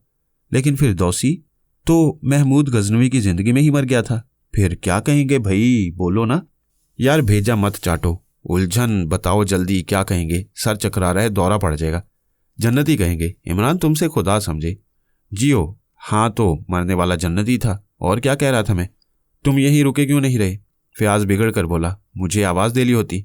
सुने यार, बंदरिया तो क्या, मैंने आज तक किसी मक्खी का भी बोसा नहीं लिया। इमरान मायूसी से बोला। क्या मामला है? तुम कई बार बंदरिया का हवाला दे चुके हो। जो कुछ अभी तक बताया है बिल्कुल सही था। उस आदमी ने गधे पर से बंदरिया उतारी, उसे कमरे में ले गया, फिर बंदरिया दोबारा चीखी और वो आदमी एक बार। इसके बाद सन्नाटा छा गया, फिर लाश दिखाई दी। गधा और बंदरिया गायब थे। सच कह रहे हो? फयाज भराई हुई आवाज़ में बोला। मुझे झूठा समझने वाले पर कहरे खुदाबंदी क्यों नहीं टूटता? फयाज थोड़ी देर तक खामोश रहा, फिर थूक निकल कर बोला। तो फिर सुबह पर रखो। इमरान की नज़रें फिर कब्र की तरफ उठ गईं। कब्र का तावीज़ उठा हुआ था और वही खौफनाक आंखें अंधेरे में घूर रही थीं। इमरान ने टॉर्च बुझा दी और फयाज को दीवार की ओट में धकेल कर ले गया। ना जाने क्यों वो चाहता था कि फयाज की नज़र उस पर ना पड़ने पाए। क्या? फयाज कांप कर बोला। बंदरिया, इमरान ने कहा। वो कुछ और भी कहना चाहता था कि वही चीख एक बार फिर सन्नाटे में लहरा गई। अरे बाप रे! फ्याज किसी खौफजदा बच्चे की तरह बोला। आंखें बंद कर लो, इमरान ने संजीदगी से कहा। ऐसी चीज़ों पर नज़र पड़ने से हार्ट फेल भी हो जाया करता है। रिवॉल्वर लाए हो? नहीं नहीं, तुमने बताया कब था? खैर कोई बात नहीं, अच्छा ठहरो। इमरान आहिस्ता आहिस्ता दरवाजे की तरफ बढ़ता हुआ बोला। कब्र का तावीज़ बराबर हो चुका था और सन्नाटा पहले से भी कुछ ज़्यादा गहरा मालूम होने लगा था। 1 बज गया था। फ्याज इमरान को उसकी कोठी के करीब उतार कर चला गया। पाएं बाग का दरवाज़ा बंद हो चुका था। इमरान फाटक हिलाने लगा। ऊँगते हुए चौकीदार ने हाँक लगाई। प्यारे चौकीदार, मैं हूँ तुम्हारा खादिम Ali Imran, MSc PhD, London. कौन? छोटे सरकार? चौकीदार फाटक के करीब आकर बोला। हजूर, मुश्किल है। दुनिया का हर बड़ा आदमी कह गया है कि वो मुश्किल ही नहीं जो आसान हो जाए। बड़े सरकार का हुक्म है कि फाटक ना खोला जाए। आप बताइए, बड़े सरकार तक पैगाम पहुंचा दो। जी सरकार। चौकीदार बौखला गया। उनसे कह दो कन्फ्यूशियस ने कहा है कि तारीक रात में भटकने वाले ईमानदारों के लिए अपने दरवाजे खोल दो। मगर बड़े सरकार ने कहा है। हाँ, बड़े सरकार, उन्हें चीन में पैदा होना था। खैर, तुम उन तक कन्फ्यूशियस का यह पैगाम पहुंचा देना। मैं क्या बताऊं? चौकीदार कपकपाई हुई आवाज़ में बोला। अब आप कहाँ जाएंगे? फ़कीर ये सुहानी रात किसी कब्रिस्तान में बसर करेगा। मैं आपके लिए क्या करूं? दुआए मगफिरत। अच्छा, टाटा। इमरान चल पड़ा और फिर आधे घंटे बाद वो टिप टॉप नाइट क्लब में दाखिल हो रहा था। लेकिन दरवाजे में कदम रखते ही महकमा सुराग रसानी के एक डिप्टी डायरेक्टर से मुठभेड़ हो गई, जो उसके बाप का क्लास फेलो भी रह चुका था। ओहो साहबजादे, तो तुम अब इधर भी दिखाई देने लगे हो?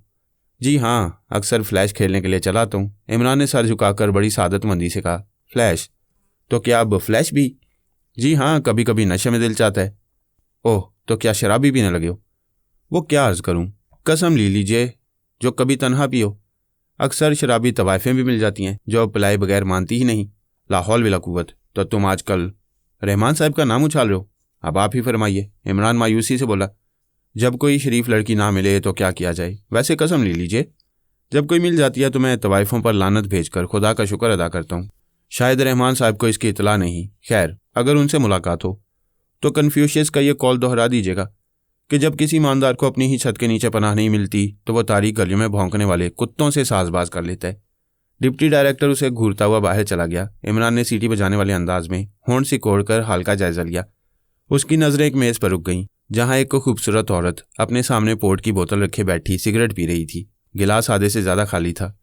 इमरान उसके करीब पहुंचकर रुक गया। क्या मैं यहाँ बैठ सकता हूँ लेडी जहांगीर? वह कदरे झुककर बोला। ओह तुम? लेडी जहांगीर बोली। नहीं, हरगिज़ नहीं। कोई बात नहीं, इमरान मासूमियत से मुस्कुराकर बोला। कन्फ्यूशियस ने कहा था। मुझे कन्फ्यूशियस से कोई दिलचस्पी नहीं, वह झुंझलाकर बोली। तो DH लॉरेंसी का एक जुमला सुन लीजिए। मैं कुछ नहीं सुनना चाहती। तुम यहाँ से हट जाओ, लेडी जहांगीर गिलास उठाती हुई बोली। ओह, इसका ख्याल कीजिए कि आप मेरी मंगेतर भी रह चुकी हैं। शट अप, आपकी मर्जी। मैं तो सिर्फ आपको ये बताना चाहता था कि आज सुबह ही से मौसम बहुत खुशगवार था। वो मुस्कुरा पड़ी। बैठ जाओ, उसने कहा और एक ही सांस में गिलास खाली कर गई। वो थोड़ी देर अपनी नशीली आंखें इमरान के चेहरे पर जमाई रही, फिर सिगरेट का एक तवील कश लेकर आगे झुकती हुई आस्था से बोली।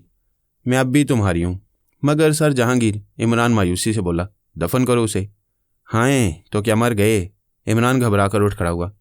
लेडी जहांगीर हंस पड़ी। तुम्हारी हमाकतें बड़ी प्यारी होती हैं, वह अपनी बाएं आंख दबाकर बोली। और इमरान ने शर्मा कर सर झुका लिया। क्या पियोगे? लेडी जहांगीर ने थोड़ी देर बाद पूछा। दही की लस्सी? दही की लस्सी? शायद तुम नशे में हो। ठहरिए, इमरान बौखला कर बोला। मैं 1 बजे के बाद सिर्फ कॉफ़ी पीता हूँ।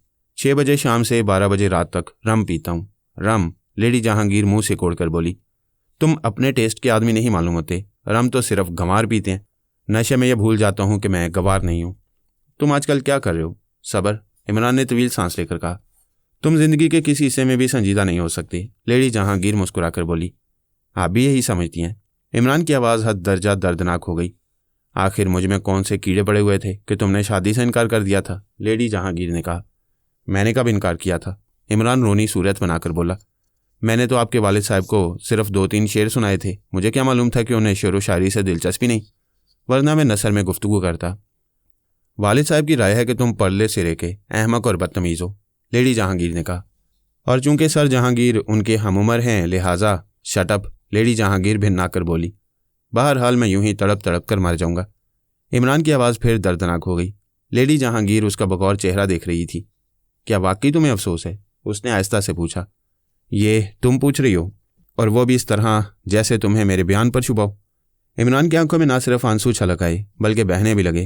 अरे no my dear, Imran darling, क्या कर रहे हो तुम? लेडी जहांगीर ने उसकी तरफ अपना रुमाल बढ़ा दिया। मैं इसी गम में मर जाऊंगा, वो आंसू खुश्क करते हुए बोला।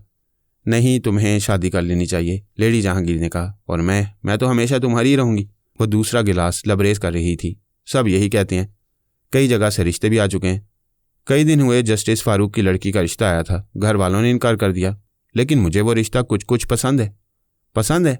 लेडी जहांगीर हैरत से बोली। तुमने उनकी लड़की को देखा है? हाँ, वही ना, जो रीटा हैवरथ स्टाइल बाल बनाती है और अमूमन तारीक चश्मा लगाए रहती है। जानते हो वो तारीक चश्मा क्यों लगाती है? लेडी जहांगीर ने पूछा। नहीं, लेकिन अच्छी लगती है। लेडी जहांगीर ने कहकर लगाया, वो इसलिए तारीक चश्मा लगाती है कि उसकी एक आंख गायब है। हाय, इमरान उछल पड़ा। और गालिबन इसी बिना पर तुम्हारे घर वालों ने यह रिश्ता मंजूर नहीं किया। तुम उसे जानती हो? अच्छी तरह से, और आजकल मैं उसे एक बहुत खूबसूरत आदमी के साथ देखती हूँ। गालिबन वो भी तुम्हारी तरह अहमक होगा। कौन है वो? मैं उसकी गर्दन तोड़ दूंगा, इमरान बेफर कर बोला।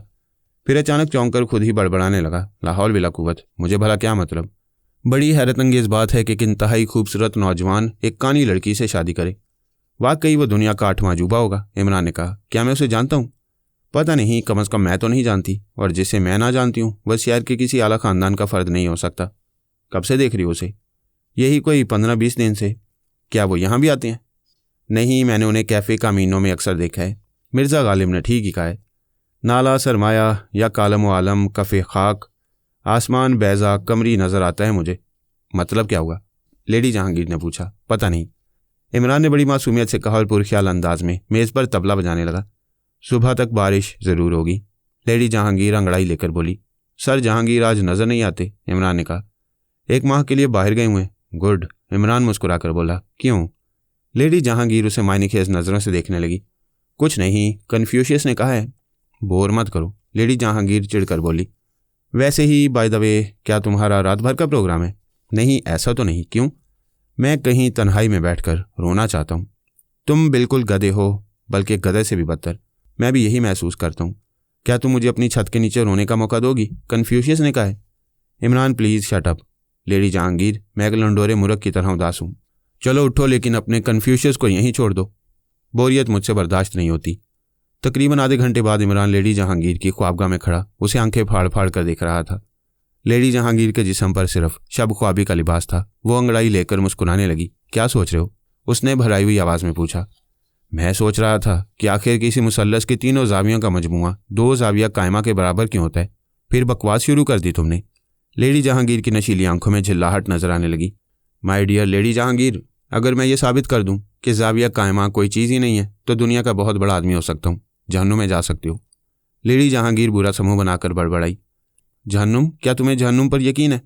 इमरान, मैं तुम्हें धक्के देकर निकाल दूंगी। लेडी जहांगीर, मुझे नींद आ रही है। सर जहांगीर की ख्वाबगाह में उनका स्लीपिंग सूट होगा, पहन लो। शुक्रिया। ख्वाबगाह किधर है? सामने वाला कमरा, लेडी जहांगीर ने कहा और बेचैनी से टहलने लगी। इमरान ने सर जहांगीर की ख्वाबगाह में घुसकर अंदर से दरवाज़ा बंद कर लिया। लेडी जहांगीर टहलती रही। 10 मिनट गुजर गए। आखिर वह झुंझलाकर सर जहांगीर की ख्वाबगाह के दरवाजे पर आई। धक्का दिया, लेकिन अंदर से चिटखनी चढ़ा दी गई थी। क्या करने लगे इमरान? उसने दरवाज़ा थपथपाना शुरू कर दिया, लेकिन जवाब नदारद। फिर उसे ऐसा महसूस हुआ जैसे इमरान खराटे भर रहा हो। उसने दरवाजे से कान लगा दिए। हकीकतन वो खराटों ही की आवाज़ थी। फिर दूसरे लम्हे वो एक कुर्सी पर खड़ी होकर दरवाजे के ऊपरी शीशे से कमरे के अंदर झांक रही थी। उसने देखा कि इमरान कपड़ों जूतों समेत सर जहांगीर के पलंग पर पड़ा खराटे ले रहा है, और उसने बिजली भी नहीं बुझाई थी। वो अपने होंठों को दायरे की शक्ल में सिकोड़े इमरान को किसी भूखी बिल्ली की तरह घूर रही थी। फिर उसने हाथ मारकर दरवाजे का एक शीशा तोड़ दिया। नौकर शायद सोए हुए थे, वरना शीशे के छन्नाके उनमें से एक आध को जरूर जगा देते। वैसी और बात है कि इमरान की नींद पर इनका बराबर भी असर न पड़ा। लेडी जहांगीर ने अंदर हाथ डालकर चिटखनी नीचे गिरा दी। नशे में तो थी ही, जिस्म का पूरा जोर दरवाजे पर दे रखा था। चिटखनी गिरते ही दोनों पट खुल गए और वो कुर्सी समेत ख्वाबगाह में जा गिरी। इमरान ने गुनूद आवाज़ में कराह कर करवट ली और बड़बड़ाने लगा। हाँ, सिंथेटिक गैस की बू कुछ मीठी मीठी सी होती है। पता नहीं वो जाग रहा था या ख्वाब में बड़बड़ाया था। लेडी जहांगीर फर्श पर बैठी अपनी पेशानी पर हाथ फेर कर बस हो रही थी। 2-3 मिनट बाद वो उठी और इमरान पर टूट पड़ी। सुअर कमीने, ये तुम्हारे बाप का घर है, उठो, निकलो यहाँ से। वो उसे बुरी तरह झंझोड़ रही थी। इमरान बौखलाकर उठ बैठा। हाय, क्या सब भाग गए? दूर हो जाओ यहाँ से। लेडी जहांगीर ने उसका कॉलर पकड़कर झटका मारा। हाँ हाँ, सब ठीक है। इमरान अपना गिरेबान छुड़ाकर फिर लेट गया। इस बार लेडी जहांगीर ने बालों से पकड़कर उसे उठाया। हाँ, क्या भी नहीं गया? इमरान झुल्लाकर उठ बैठा। सामने ही कद्दे आदम आईना रखा हुआ था। ओह, तो आप हैं? वो आईने में अपना अक्स देखकर बोला, फिर इस तरह मुक्का बनाकर उठा जैसे उस पर हमला करेगा। इस तरह आहिस्ता आहिस्ता आईने की तरफ बढ़ रहा था जैसे किसी दुश्मन से मुकाबला करने के लिए फूंक फूंक कर कदम रख रहा हो।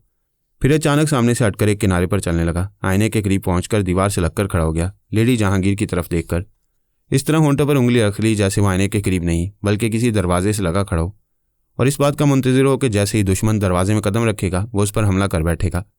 लेडी जहांगीर हैरत से आंखें फाड़े उसकी हरकत देख रही थी, लेकिन इसे कबल के वो कुछ कहती। इमरान ने पैंतरा बदलकर आईने पर एक घुंसा रसीद कर ही दिया।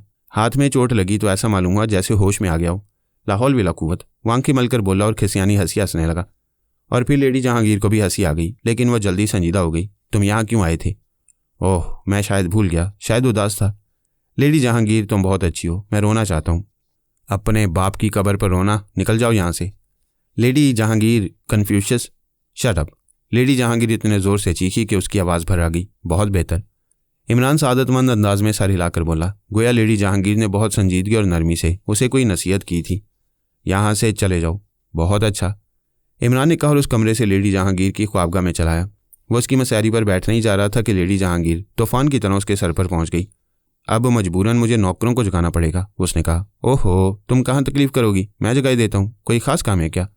इमरान, मैं तुम्हें मार डालूंगी, लेडी जहांगीर दांत पीस कर बोली। मगर किसी से इसका तज़किरा मत करना, वरना पुलिस। खैर, मैं मरने के लिए तैयार हूँ। अगर छुरी तेज़ ना हो तो तेज़ कर दूँ? रिवॉल्वर से मारने का इरादा है तो मैं इसकी राय ना दूंगा। सन्नाटे में आवाज़ दूर तक फैलती है, अलबत्ता जहर ठीक रहेगा। इमरान, खुदा के लिए, लेडी जहांगीर बेबसी से बोली। खुदा क्या, मैं उसके अदना गुलामों के लिए भी अपनी जान कुर्बान कर सकता हूँ, जो मजाज यार में आए। तुम चाहते क्या हो? लेडी जहांगीर ने पूछा। दो चीज़ों में से एक। क्या? मौत या सिर्फ 2 घंटे की नींद? क्या तुम गधे हो? मुझसे पूछती तो मैं पहले ही बता देता कि बिल्कुल गधा हूँ। जहन्नुम में जाओ। लेडी जहांगीर और ना जाने क्या बकती हुई सर जहांगीर की ख्वाबगाह में चली गई। इमरान ने उठकर अंदर से दरवाज़ा बंद किया, जूते उतारे और कपड़ों समेत बिस्तर में घुस गया।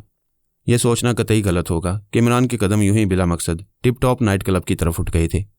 उसे पहले ही से इतला थी कि सर जहांगीर आजकल शहर में मुकीम नहीं है, और वो ये भी जानता था कि ऐसे मौके पर लेडी जहांगीर अपनी रातें कहाँ गुजारती है।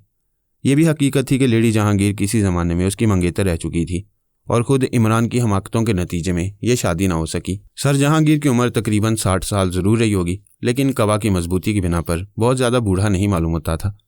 इमरान दम साधे लेटा रहा। आधा घंटा गुजर गया। उसने कलाई पर बंधी हुई घड़ी देखी और फिर उठकर ख्वाबगाह की रोशनी बंद कर दी। पंजों के बल चलता हुआ सर जहांगीर की ख्वाबगाह के दरवाजे पर आया, जो अंदर से बंद था। अंदर गहरी नीली रोशनी थी। इमरान ने दरवाजे के शीशे से अंदर झांका। लेडी जहांगीर मसैरी पर औंधी पड़ी बेखबर सो रही थी, और उसके माथे से फॉक्स टेरियर का सर उसकी कमर पर रखा हुआ था, और वो भी सो रहा था। इमरान पहले की तरह एहतियात से चलता हुआ सर जहांगीर की लाइब्रेरी में दाखिल हुआ। यहाँ अंधेरा था। इमरान ने जेब से टॉर्च निकालकर रोशन की। ये काफ़ी तवीलोरीज कमरा था। चारों तरफ बड़ी बड़ी अलमारियां थीं और दरमियान में 3 लंबी लंबी मेज़ें। बहरहाल ये एक ज़ाती और निजी लाइब्रेरी से ज़्यादा एक पब्लिक रीडिंग रूम मालूम हो रहा था। मशरकी सिरे पर एक लिखने की भी मेज़ थी। इमरान सीधा ही उसकी तरफ गया। जेब से वो पर्चा निकाला जो उसे उस खौफनाक इमारत में पुरस्रार तरीके पर मरने वाले के पास मिला था। वो उसे बगौर देखता रहा, फिर मेज़ पर रखे हुए कागजात उलटने पलटने लगा। थोड़ी देर बाद वह हैरत से आंखें फाड़े एक राइटिंग पैड के लेटर पैड की तरफ देख रहा था। उसके हाथ में दबे हुए कागज़ के सरनामे और इसमें कोई फ़र्क ना था। दोनों पर यकसां किस्म के निशानात थे, और ये निशानात सर जहांगीर के आबोजदाद के नामों की यादगार थे जो उन्होंने मुगलिया दौरे हुकूमत में सर अंजाम दिए थे। सर जहांगीर इन निशानात को अब तक इस्तेमाल कर रहा था।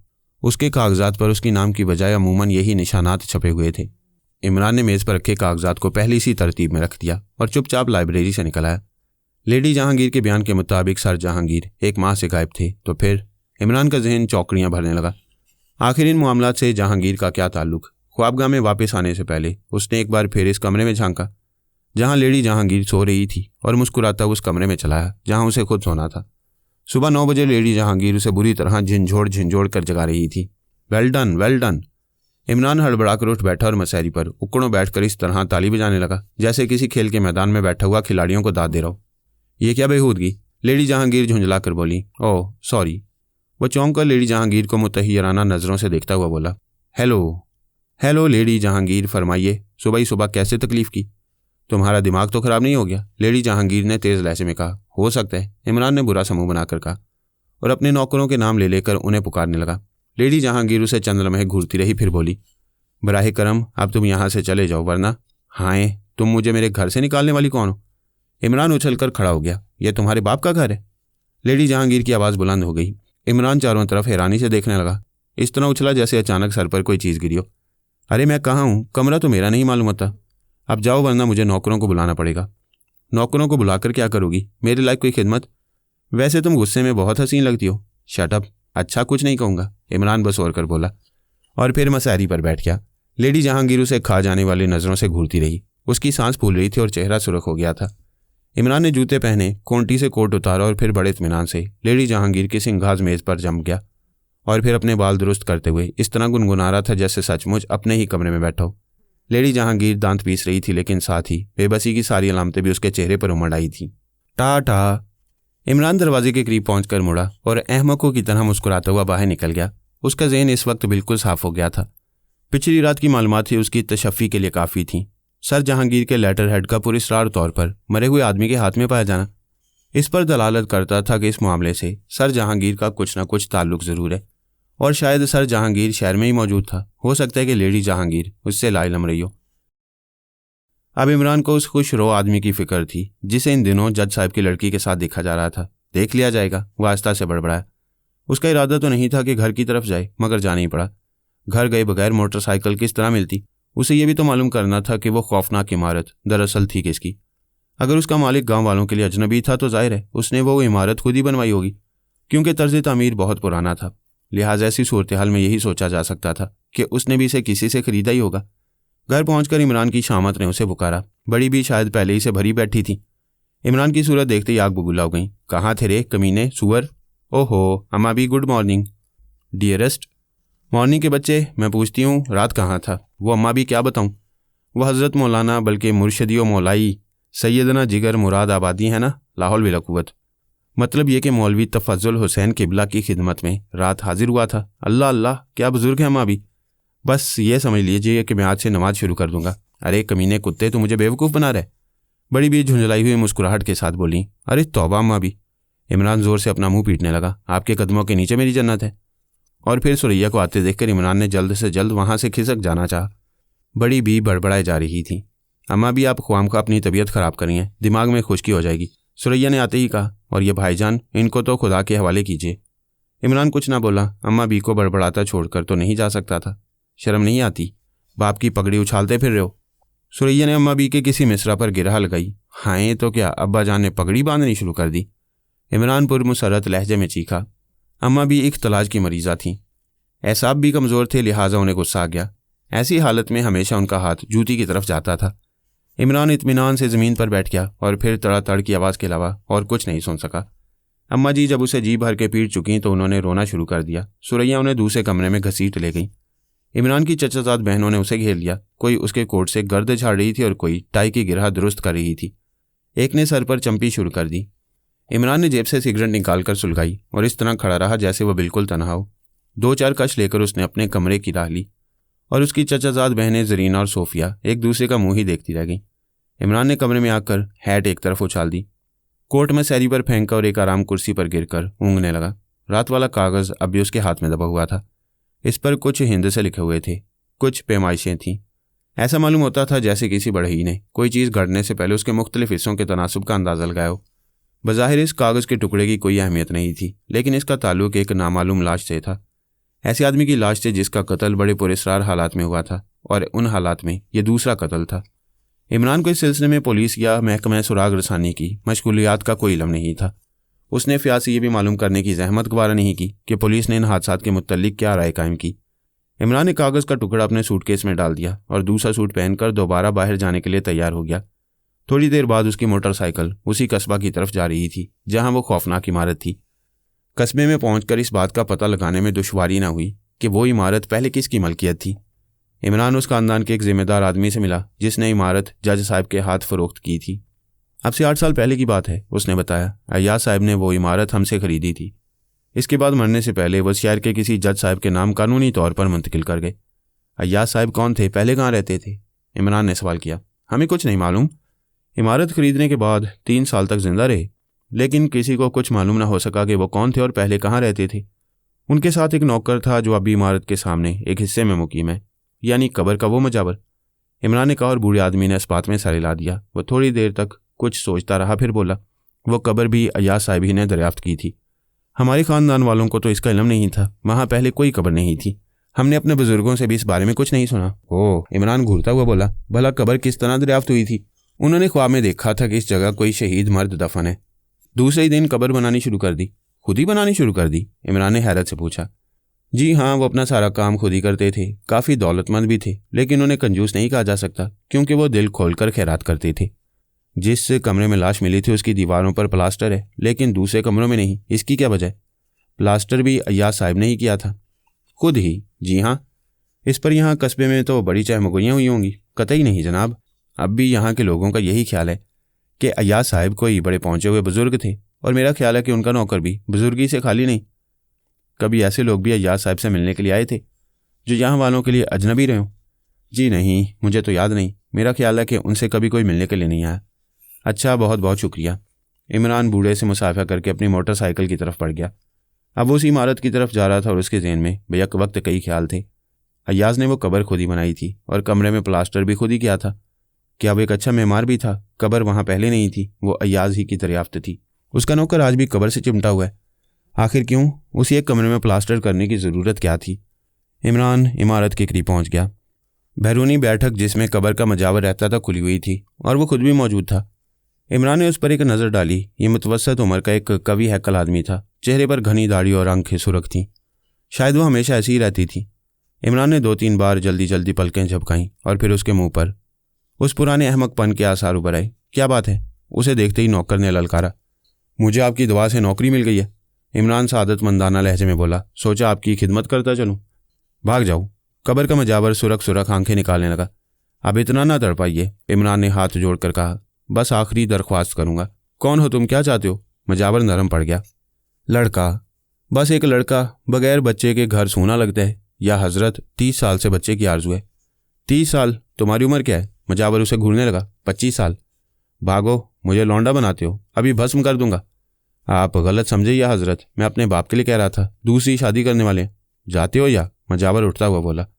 सरकार, इमरान हाथ जोड़कर सादतमंदाना लहजे में बोला, पुलिस आपको बेहद परेशान करने वाली है। भाग जाओ, पुलिस वाले गधे हैं, वो फ़कीर का क्या बिगाड़ेंगे? फ़कीर के ज़ेरे साया 2 खून हुए होंगे। पुलिस जज साहब की लड़की से क्यों नहीं पूछती कि वो एक मुस्टंडे को लेकर यहाँ क्यों आई थी? या हजरत, पुलिस वाकई गधी है, आप ही कुछ रहनुमाई फरमाइए। तुम खुफिया पुलिस मैन हो? नहीं सरकार, मैं एक अखबार का नामा निगार हूँ। कोई नई खबर मिल जाए तो पेट भरेगा। हाँ, अच्छा बैठ जाओ। मैं इसे बर्दाश्त नहीं कर सकता कि वो मकान जहाँ एक बुजुर्ग का मज़ार है बदकारी का अड्डा बने। पुलिस को चाहिए कि इसकी रोकथाम करे। या हजरत, मैं बिल्कुल नहीं समझा। इमरान मायूसी से बोला, मैं समझता हूँ। मजावर अपनी सुरख सुरख आंखें फाड़ कर बोला, 14 तारीख को जज साहब की लौंडिया अपने एक यार को यहाँ लेकर आई थी और घंटों अंदर रही। आपने एतराज़ नहीं किया? मैं होता तो दोनों के सर फाड़ देता। तौबा तौबा, इतने बड़े बुजुर्ग के मज़ार पर। इमरान अपना मुंह पीटने लगा। बस खून के घूंट पीकर रह गया था। क्या करूं? मेरे मुर्शद ये मकान उन लोगों को दे गए हैं, वरना बता देता। आपके मुर्शद? हाँ, हज़रत अय्याज रहमतुल्लाह अलैह, वो मेरे पीर थे। उस मकान का ये कमरा मुझे दे गए हैं ताकि मज़ार शरीफ की देखभाल करता रहूं। अय्याज साहब का मज़ार शरीफ कहाँ है? इमरान ने पूछा। कब्रिस्तान में। उनकी तो वसीयत थी कि मेरी कब्र बराबर कर दी जाए, कोई निशान ना रखा जाए। तो जज साहब की लड़की को पहचानते हैं आप? हाँ, पहचानता हूँ, वो कानी है। हाय, इमरान ने सीने पर हाथ मारा और मजावर उसे घूरने लगा। अच्छा हजरत, 14 की रात को वो यहाँ आई थी और 16 की सुबह को लाश पाई गई। एक नहीं, अभी हज़ारों मिलेंगी। मजावर को जलाल आ गया। मज़ार शरीफ की बेहुरमती है। मगर सरकार, मुमकिन है कि वो उसका भाई रहा हो। हरगिज़ नहीं, जज साहब के कोई लड़का नहीं है। तब तो फिर मामला। इमरान अपना दाहिना कान खुजाने लगा। इमरान वहाँ से भी चल पड़ा। फिर वो कस्बे के अंदर वापस आ रहा था। 2-3 घंटे तक वह मुख्तलिफ लोगों से पूछगिछ करता रहा और फिर शहर की तरफ रवाना हो गया। कैप्टन फैयाज काम में मशगूल था कि उसके पास इमरान का पैगाम पहुंचा। उसने उसे उसके ऑफिस के करीबी रेस्तोरां में बुलवा भेजा था। फयाज ने वहां तक पहुंचने में देर नहीं लगाई। इमरान एक खाली मेज़ पर तबला बजा रहा था। फयाज को देखकर अहमकों की तरह मुस्कुराया। कोई नई बात? फयाज ने उसके करीब बैठते हुए पूछा। मीर तकी मीर गालिब तखल्लुस करते हैं, ये इतला तुम बजरिया डाक भी दे सकते थे। फ़याज़ चिढ़कर बोला। 14 तारीख की रात को वो महबूबा यकचशम कहाँ थी? तुम आखिर उसके पीछे क्यों पड़ गए हो? पता लगा कर बताओ। अगर वो कहे कि उसने अपनी वो रात अपनी किसी खाला के साथ बसर की तो तुम्हारा फ़र्ज़ है कि उस खाला से इस बात की तहकीक करके हमदर्द दवाखाना को फ़ौरन मुतला करो, वरना ख़त्तो किताबत सिगा राज में ना रखी जाएगी। इमरान, मैं बहुत मशगूल हूँ। मैं भी देख रहा हूँ कि आजकल तुम्हारे ऑफिस में मक्खियों की कसरत हो गई है। कसरत से ये मुराद नहीं कि मक्खियाँ डंड पेलती हैं। मैं जा रहा हूँ। फ़याज़ झुंझलाकर उठता हुआ बोला। अरे क्या तुम्हारी नाक पर मक्खियाँ नहीं बैठती? इमरान ने उसका हाथ पकड़कर बिठाते हुए कहा। फ़याज़ उसे घूरता हुआ बैठ गया। वह सचमुच झुंझला गया था। तुम आए क्यों थे? उसने पूछा। ओह, ये तो मुझे याद नहीं रहा। मेरा ख्याल है शायद मैं तुमसे चावल का भाव पूछने आया था, मगर तुम कहोगे कि मैं कोई नाचने वाली तो नहीं हूँ कि भाव बताऊँ। वैसे तुम्हें इतला दे सकता हूँ कि उन लाशों के सिलसिले में कहीं ना कहीं महबूब यकचशम का कदम ज़रूर है। मैंने कोई गलत लफ्ज़ तो नहीं बोला? हाँ। उसका कदम किस तरह? फ़याज़ चौंक पड़ा। इनसाइक्लोपीडिया में यही लिखा है। इमरान सारे लाकर बोला।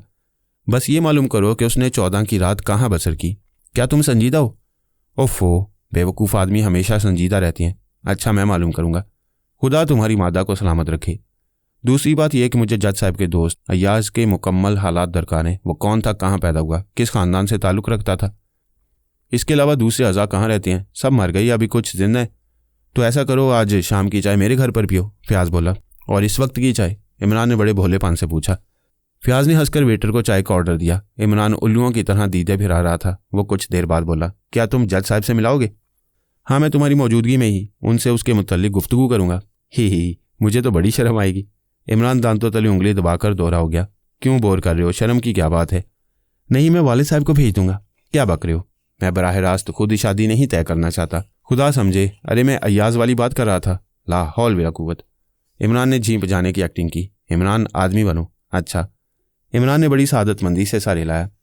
चाय आ गई थी। फ़याज़ कुछ सोच रहा था। कभी कभी वह इमरान की तरफ भी देख लेता, जो अपने सामने वाली दीवार पर लगे हुए आईने में देख देख कर मुंह बना रहा था। फ़याज़ ने चाय बनाकर प्याली उसके आगे खिसका दी। यार फ़याज़, वो शहीद मर्द की कब्र वाला मजावर बड़ा ग्रेट आदमी मालूम होता है। इमरान बोला। क्यों? उसने एक बड़ी ग्रेट बात कही थी। क्या? यही कि पुलिस वाले गधे हैं। क्या कहा था उसने? फ़याज़ चौंक कर बोला। पता नहीं, लेकिन उसने बड़े पते की बात कही थी। तुम ख्वामखा गालियाँ देने पर तुले हुए हो। नहीं प्यारे। अच्छा तुम ये बताओ, वहाँ कब्र किसने बनाई थी? और उस एक कमरे के प्लास्टर के मुतालिक तुम्हारा क्या ख्याल है? मैं फजूलियात में सर नहीं खपाता। फ़याज़ चिढ़कर बोला। इस मामला से उनका क्या ताल्लुक? तब तो किसी अजनबी की लाश का वहाँ पाया जाना भी कोई अहमियत नहीं रखता। इमरान ने कहा। आखिर तुम कहना क्या चाहते हो? फ़याज़ झुंझलाकर बोला। ये कि नेक बच्चे सुबह उठकर अपने बड़ों को सलाम करते हैं, फिर मुँह हाथ धोकर नाश्ता करते हैं, फिर स्कूल चले जाते हैं, किताब खोलकर अलिफ से उल्लू, बे से बंदर, पे से पतंग। इमरान, खुदा के लिए। फ़याज़ हाथ उठाकर बोला। और खुदा को हर वक्त याद रखते हैं। बके जाओ। चलो खामोश हो गया। एक खामोशी 1000 टलाएँ बालती है। हाय क्या टलाएँ? लाहौल बिला कुव्वत। मैंने अभी क्या कहा था?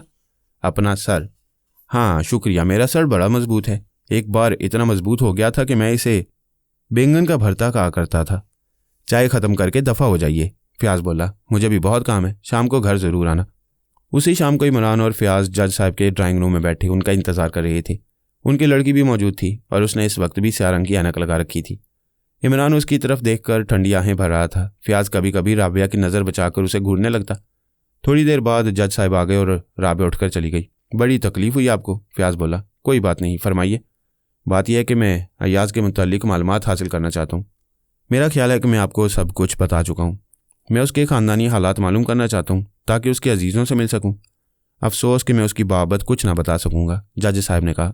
बात आपको अजीब मालूम होगी, लेकिन यह हकीकत है कि मैं उसके मुतालिक कुछ नहीं जानता, हालांकि हम गहरे दोस्त थे। क्या आप ये भी ना बता सकेंगे कि वो बाशिंदा कहाँ का था? अफसोस मैं ये भी नहीं जानता। बड़ी अजीब बात है। अच्छा, पहली मुलाकात कहाँ हुई थी? इंग्लैंड में। फ़याज़ बेख्तियार चौंक पड़ा, लेकिन इमरान बिल्कुल ठुस बैठा रहा। उसकी हालत में ज़रा बराबर भी कोई तब्दीली ना हुई। कब की बात है? फ़याज़ ने पूछा। 30 साल पहले की। और ये मुलाकात बड़े अजीब हालात में हुई थी। ये उस वक्त की बात है जब मैं ऑक्सफोर्ड में कानून पढ़ रहा था। एक बार एक हंगामे में फंस गया जिसकी वजह 100% गलतफहमी थी। अब से 30 साल पहले का लंदन नफरत अंगेज़ था, इंतहाई नफरत अंगेज़। इसे अंदाज़ा लगाइए कि वहाँ के एक होटल पर एक ऐसा साइन बोर्ड था जिस पर तहरीर था, हिंदुस्तानियों और कुत्तों का दाखिला ममनू है। मैं नहीं कह सकता कि वह अब भी है या नहीं। बहरहाल ऐसे माहौल में अगर किसी हिंदुस्तानी और किसी अंग्रेज़ के दरमियान में कोई गलतफहमी पैदा हो जाए तो अंजाम ज़ाहिर है। वो एक रेस्टोरेंट था जहाँ एक अंग्रेज से मेरा झगड़ा हो गया। इलावा ईस्ट एंड का था जहाँ ज़्यादातर जंगली ही रहा करते थे, आज भी जंगली ही रहते हैं। इंतहाई गैर मुहज़्ज़ब लोग जो जानवरों की तरह ज़िंदगी बसर करती हैं। ओह, मैं ख्वामख्वाह बात को तवालत दे रहा हूँ। मतलब ये कि झगड़ा बढ़ गया। सच्ची बात तो यह है कि मैं खुद ही किसी तरह जान बचाकर निकल जाना चाहता था। अचानक एक आदमी भीड़ को चीरता हुआ मेरे पास पहुंच गया। वो अय्याज था। उसी दिन मैंने उसे पहले पहल देखा और इस रूप में देखा कि आज तक मुतहय्यर हूँ। वो मजमा जो मुझे मार डालने पर तुल गया था, अय्याज की शक्ल देखते ही तितर बितर हो गया। ऐसा मालूम हुआ जैसे भेड़ों के गले में कोई भेड़िया घुस आया हो। बाद को मालूम हुआ कि अय्याज इस इलाके के बासर लोगों में से था। ऐसा क्यों था ये मुझे आज तक मालूम ना हो सका। हमारे ताल्लुकात बढ़े और बढ़ते चले गए, लेकिन मैं उसके मुतालिक कभी कुछ ना जान सका। वो हिंदुस्तानी ही था, लेकिन मुझे यहाँ तक भी मालूम नहीं कि वो किस सूबे या शहर का बाशिंदा था। जज साहब ने खामोश होकर उनकी तरफ सिगार बढ़ाया। इमरान खामोश बैठा छत की तरफ घूर रहा था। ऐसा मालूम हो रहा था जैसे फ़याज़ ज़बरदस्ती किसी बेवकूफ़ को पकड़ लाया हो। बेवकूफ़ ही नहीं बल्कि ऐसा आदमी जो उनकी गुफ्तगू ही समझने की सलाहियत ना रखता हो। फ़याज़ ने कई बार उसे कनक्कियों से देखा भी, लेकिन खामोशी रहा। शुक्रिया, फ़याज़ ने सिगार लेते हुए कहा और इमरान की तरफ देखकर बोला, जी ये नहीं पीते। इस पर भी इमरान ने छत से अपनी नज़रें न हटाईं। ऐसा मालूम हो रहा था जैसे वह खुद को तनहा महसूस करो। जज साहब ने भी अजीब नज़रों से उसकी तरफ देखा, लेकिन कुछ बोले नहीं। अचानक इमरान ने ठंडी सांस लेकर अल्लाह कहा और सीधा होकर बैठ गया। वो मुँह चलाता हुआ उन दोनों को अहमकों की तरह देख रहा था। इस पर भी फ़याज़ को खुशी हुई कि जज साहब ने इमरान के मुताल्लिक कुछ नहीं पूछा। फ़याज़ कोई दूसरा सवाल सोच रहा था और साथ ही साथ ये दुआ भी कर रहा था कि इमरान की ज़ुबान बंद ही रहे तो बेहतर है। मगर शायद इमरान चेहरा शनासी का भी माहिर था, क्योंकि दूसरे ही लम्हे में उसने बकना शुरू कर दिया। हाँ साहब, अच्छे लोग बहुत कम जिंदगी लेकर आते हैं। अय्याज वली तो वलीउल्लाह थे। गालिब का शेर है, लेकिन कबल इसके कि इमरान शेर सुनाता फ़याज़ बोल पड़ा। जी हाँ, कस्बे वालों में कुछ इसी किस्म की अफवाह है। भाई ये बात तो किसी तरह मेरे हलक से नहीं उतरती। सुना मैंने भी है, जज साहब बोले। उसकी मौत के बाद कस्बे के कुछ मुअज़्ज़ज़ लोगों से मिला भी था। उन्होंने भी यही ख्याल जाहिर किया था कि वो कोई पहुंचा हुआ आदमी था, लेकिन मैं नहीं समझता। उसकी शख्सियत पुरस्रार ज़रूर थी, मगर इन मायनों में नहीं। उसके नौकर के मुतालिक क्या ख्याल है जो कब्र की मजावरी करते हैं? फ़याज़ ने पूछा। वो भी एक पहुंचे हुए बुजुर्ग हैं, इमरान तर से बोला। और जज साहब फिर उसे घूरने लगे, लेकिन इस बार भी उन्होंने उसके मुतालिक कुछ नहीं पूछा। क्या वसीयतनामे में ये बात जाहिर कर दी गई है कि कब्र का मुजावर इमारत के बैरूनी कमरे पर काबिज रहेगा? फ़याज़ ने जज साहब से पूछा। जी हाँ, कतई। जज साहब ने उकताए हुए लहजे में कहा। बेहतर होगा अगर हम दूसरी बातें करें। उस इमारत से बस मेरा इतना ही ताल्लुक़ है कि मैं कानूनी तौर पर इसका मालिक हूँ, इसके अलावा और कुछ नहीं। मेरे घर के किसी फ़र्द ने आज तक उसमें क़याम नहीं किया। कोई कभी उधर गया भी ना होगा? फ़याज़ ने कहा। भाई क्यों नहीं, शुरू में तो सभी को उसको देखने का इश्तियाक था। जाहिर है कि वो एक हैरत अंगेज़ तरीके से हमारी मलकियत में आई थी। अय्याज साहब के जनाजे पर नूर की बारिश हुई थी। इमरान ने फिर टुकड़ा लगाया। मुझे पता नहीं। जज साहब बेजारी से बोले। मैं उस वक्त पहुंचा था जब वो दफन किया जा चुका था। मेरा ख्याल है कि वो इमारत आसिफ ज़दा है। फ़याज़ ने कहा। हो सकता है, काश वो मेरी मलकियत ना होती। क्या अब आप लोग मुझे इजाज़त देंगे? माफ़ कीजिएगा, फ़याज़ उठता हुआ बोला। आपको बहुत तकलीफ़ दी, मगर मामला ही ऐसा है। फ़याज़ और इमरान बाहर निकले। फ़याज़ उस पर झुलाया हुआ था। बाहर आते ही बरस पड़ा। तुम हर जगह अपने गधेपन का सबूत देने लगते हो, और मैं सोच रहा था कि तुम्हें गोली मार दूं। इमरान बोला। क्यों, मैंने क्या किया? तुमने क्यों नहीं पूछा कि महबूबा यकचशम 14 तारीख की रात को कहाँ थी? क्यों बोर करते हो? मेरा मूड ठीक नहीं है। खैर, मुझे क्या, मैं खुद ही पूछ लूँगा, इमरान ने कहा। सर जहांगीर को जानते हो? हाँ, क्यों? वो मेरा रकीब है। होगा तो मैं क्या करूँ? किसी तरह पता लगाओ कि वो आजकल कहाँ है।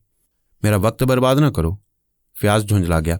तब फिर तुम भी वहीं जाओ जहाँ शैतान क़यामत के दिन जाएगा, इमरान ने कहा और लंबे लंबे डग भरता हुआ जज साहब के गैराज की तरफ चला गया। यहाँ से राबिया बाहर जाने के लिए कार निकाल रही थी। मिस सलीम, इमरान खंकार कर बोला। शायद हमारा तारुफ पहले भी हो चुका है। ओह जी हाँ, जी हाँ, राबिया जल्दी से बोली। क्या आप मुझे लिफ्ट देना पसंद करेंगी? शौक से आइए। राबिया खुद ड्राइव कर रही थी। इमरान शुक्रिया अदा करके उसके बराबर बैठ गया। कहाँ उतरिएगा? राबिया ने पूछा। सच पूछिए तो मैं उतरना ही ना चाहूँगा। राबिया सिर्फ मुस्कुरा कर रह गई। उस वक्त उसने एक मसनूई आंख लगा रखी थी, इसलिए आंखों पर ऐनक नहीं थी। फ़याज़ की बीवी ने उसे इमरान के मुतालिक बहुत कुछ बताया था, इसलिए वो उसे अहमक समझने के लिए तैयार नहीं थी। क्या आप कुछ नाराज़ हैं? इमरान ने थोड़ी देर बाद पूछा। जी। राबिया चौंक पड़ी। नहीं तो। फिर हंसने लगी। मैंने कहा शायद मुझसे लोग अमूमन नाराज़ रहा करते हैं। उनका कहना है कि मैं उन्हें ख्वामख्वाह गुस्सा दिला देता हूँ। पता नहीं, मुझे तो आपने अभी तक गुस्सा नहीं दिलाया। तब तो ये मेरी खुशकिस्मती है, इमरान ने कहा। वैसे अगर मैं कोशिश करूँ तो आपको गुस्सा दिला सकता हूँ। राबिया फिर हंसने लगी। कीजिए कोशिश, उसने कहा। अच्छा, तो आप शायद ये समझती हैं कि यह नामुमकिन है, इमरान ने अहमकों की तरह हंसकर कहा। मैं तो यही समझती हूँ, मुझे गुस्सा कभी नहीं आता। अच्छा, तो संभलिए। इमरान ने इस तरह कहा जैसे एक शमशीर जन किसी दूसरे शमशीर जन को ललकारता हुआ किसी घटिया सी फिल्म में दिखाया जा सकता है। राबिया कुछ न बोली, वो कुछ बोर होने लगी थी। आप 14 तारीख की रात को कहाँ थी? इमरान ने अचानक पूछा। जी, राबिया बेख्तियार चौंक पड़ी। ओह, स्टीयरिंग संभालिए, कहीं कोई एक्सीडेंट ना हो जाए। इमरान बोला, देखिए मैंने आपको गुस्सा दिला दिया ना। फिर उसने एक जोरदार कहका लगाया और अपनी रान पीटने लगा। राबिया की सांस फूलने लगी थी और उसके हाथ स्टीयरिंग पर कांप रहे थे। देखिए, उसने हाँफते हुए कहा, मुझे जल्दी है, वापस जाना होगा। आप कहाँ उतरेंगे? आपने मेरे सवाल का जवाब नहीं दिया। इमरान पुरसुकून लहजे में बोला, आपसे मतलब? आप कौन होते हैं पूछने वाले? देखा, आ गया गुस्सा। वैसे ये बात बहुत अहम है, अगर पुलिस के कानों तक जा पहुंची तो जहमत होगी। मुमकिन है मैं कोई ऐसी कार्रवाई कर सकूं जिसकी बिना पर पुलिस यह सवाल ना उठाए। राबिया कुछ ना बोली, वो अपने खुश कोंठों पर जुबान फेर रही थी। मैं ये भी ना पूछूंगा कि आप कहाँ थी, इमरान ने फिर कहा, क्योंकि मुझे मालूम है। मुझे सिर्फ इतना बता दीजिए कि आपके साथ कौन था। मुझे प्यास लग रही है, राबिया भराई हुई आवाज़ में बोली। ओहो, तो रोकिए, कैफ़े नब्रास्का नज़दीक ही है। कुछ आगे चलकर राबिया ने कार खड़ी कर दी और वो दोनों उतरकर फुटपाथ से गुजरते हुए कैफ़े नब्रास्का में चले गए। इमरान ने एक खाली गोशा मुंतखब किया और वो बैठ गए। चाय से पहले इमरान ने एक गिलास ठंडे पानी के लिए कहा।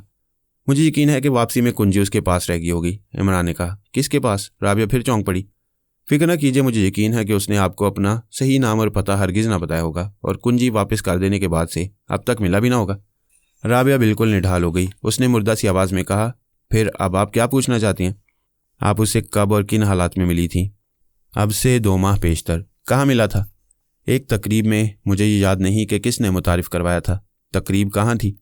शायद सर जहांगीर की सालगिरह का मौका था। ओह, इमरान कुछ सोचने लगा। फिर उसने आहिस्ता से कहा, कुंजी आपको उसने कब वापस की थी?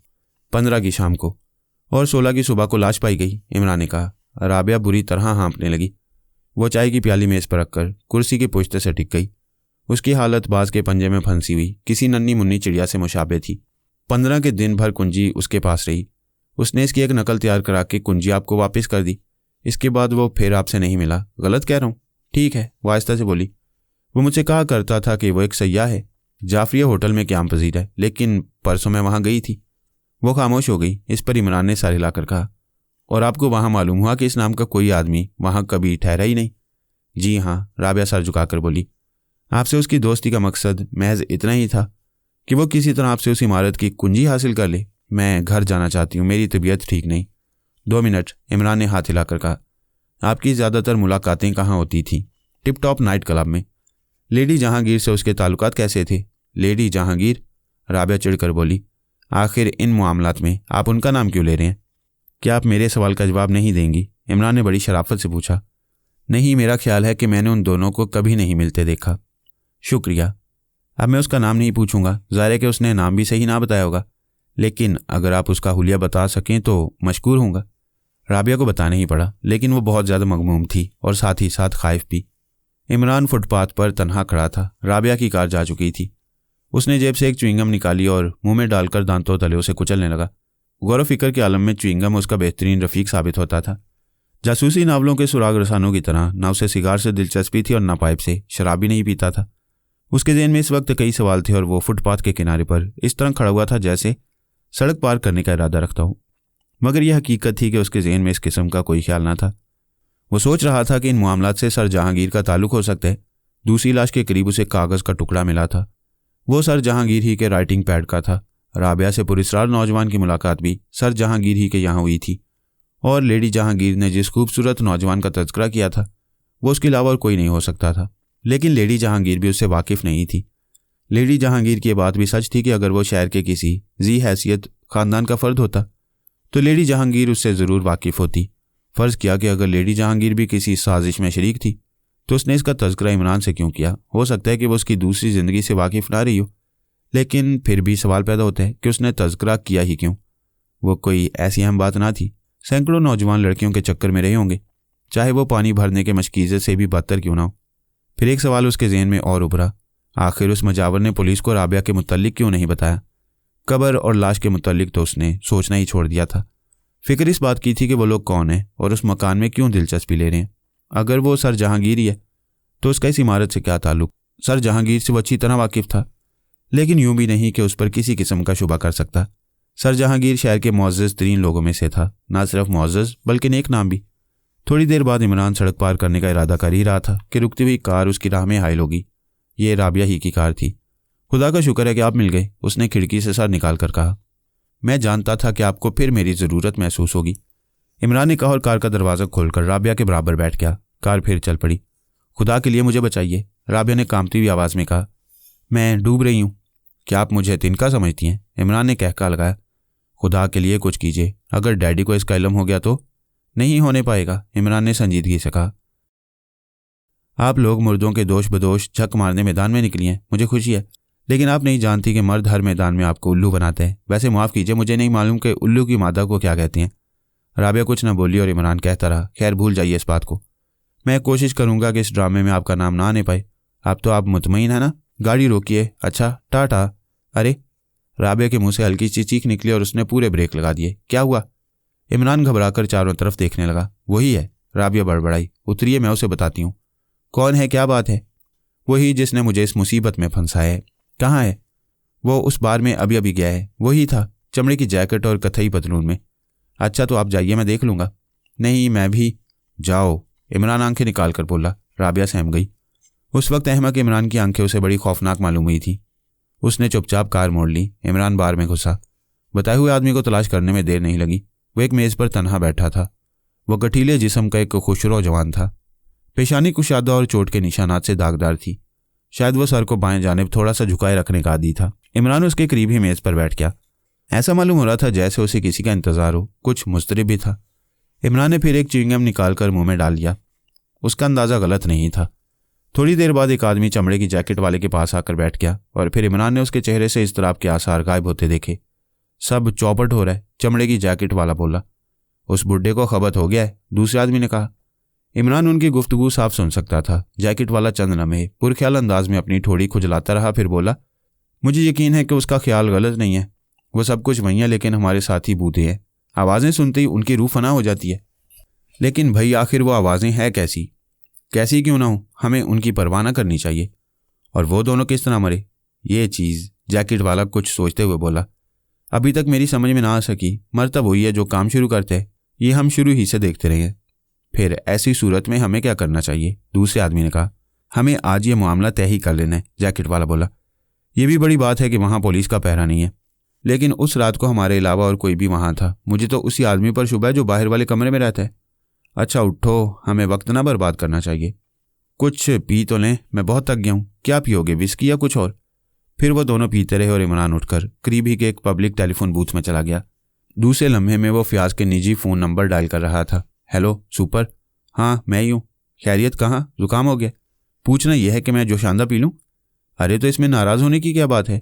दीगर अहवाल यह है कि 1 घंटे के अंदर अंदर उस इमारत के गिर्द मुसल्ला पहरा लग जाना चाहिए। बस बस, आगे मत पूछो। आगे इसके खिलाफ हुआ तो आइंदा शर्लक होम्स डॉक्टर वॉटसन की मदद नहीं करेगा। टेलीफोन बूथ से वापस आकर इमरान ने फिर अपनी जगह संभाली। जैकेट वाला दूसरे आदमी से कह रहा था, बूढ़ा पागल नहीं है, उसके अंदाजे गलत नहीं होते। होगा। दूसरा मेज़ पर खाली गिलास पटकता हुआ बोला।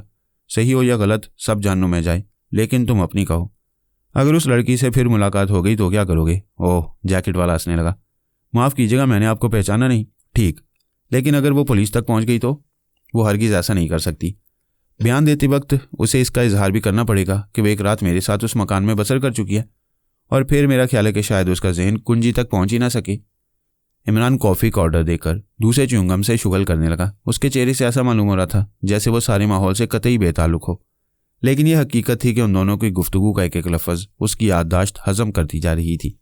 तो क्या आज बूढ़ा आएगा? दूसरे आदमी ने पूछा। हाँ, आज फैसला हो जाएगा, जैकेट वाले ने कहा। वो दोनों उठ गए। इमरान ने अपने हलक में बची खुची कॉफ़ी उंडेली। बिल वो पहले अदा कर चुका था। वो दोनों बाहर निकलकर फुटपाथ पर खड़े हो गए और फिर उन्होंने एक टैक्सी रुकवाई। कुछ देर बाद उनकी टैक्सी के पीछे एक दूसरी टैक्सी भी जा रही थी, जिसकी पिछली सीट पर इमरान उकड़ों बैठा सर खुजा रहा था। हमाकत अंगेज हरकतें उससे अक्सर तन्हाई में भी सरदर्द हो जाती थीं। अरखीम लैन में पहुंचकर अगली टैक्सी रुक गई। वो दोनों उतरे और एक गली में घुस गए। यहाँ इमरान ज़रा सा चूक गया। उसने उन्हें गली में घुसते ज़रूर देखा था, लेकिन जितनी देर में वो टैक्सी का किराया चुकाता उन्हें खो चुका था।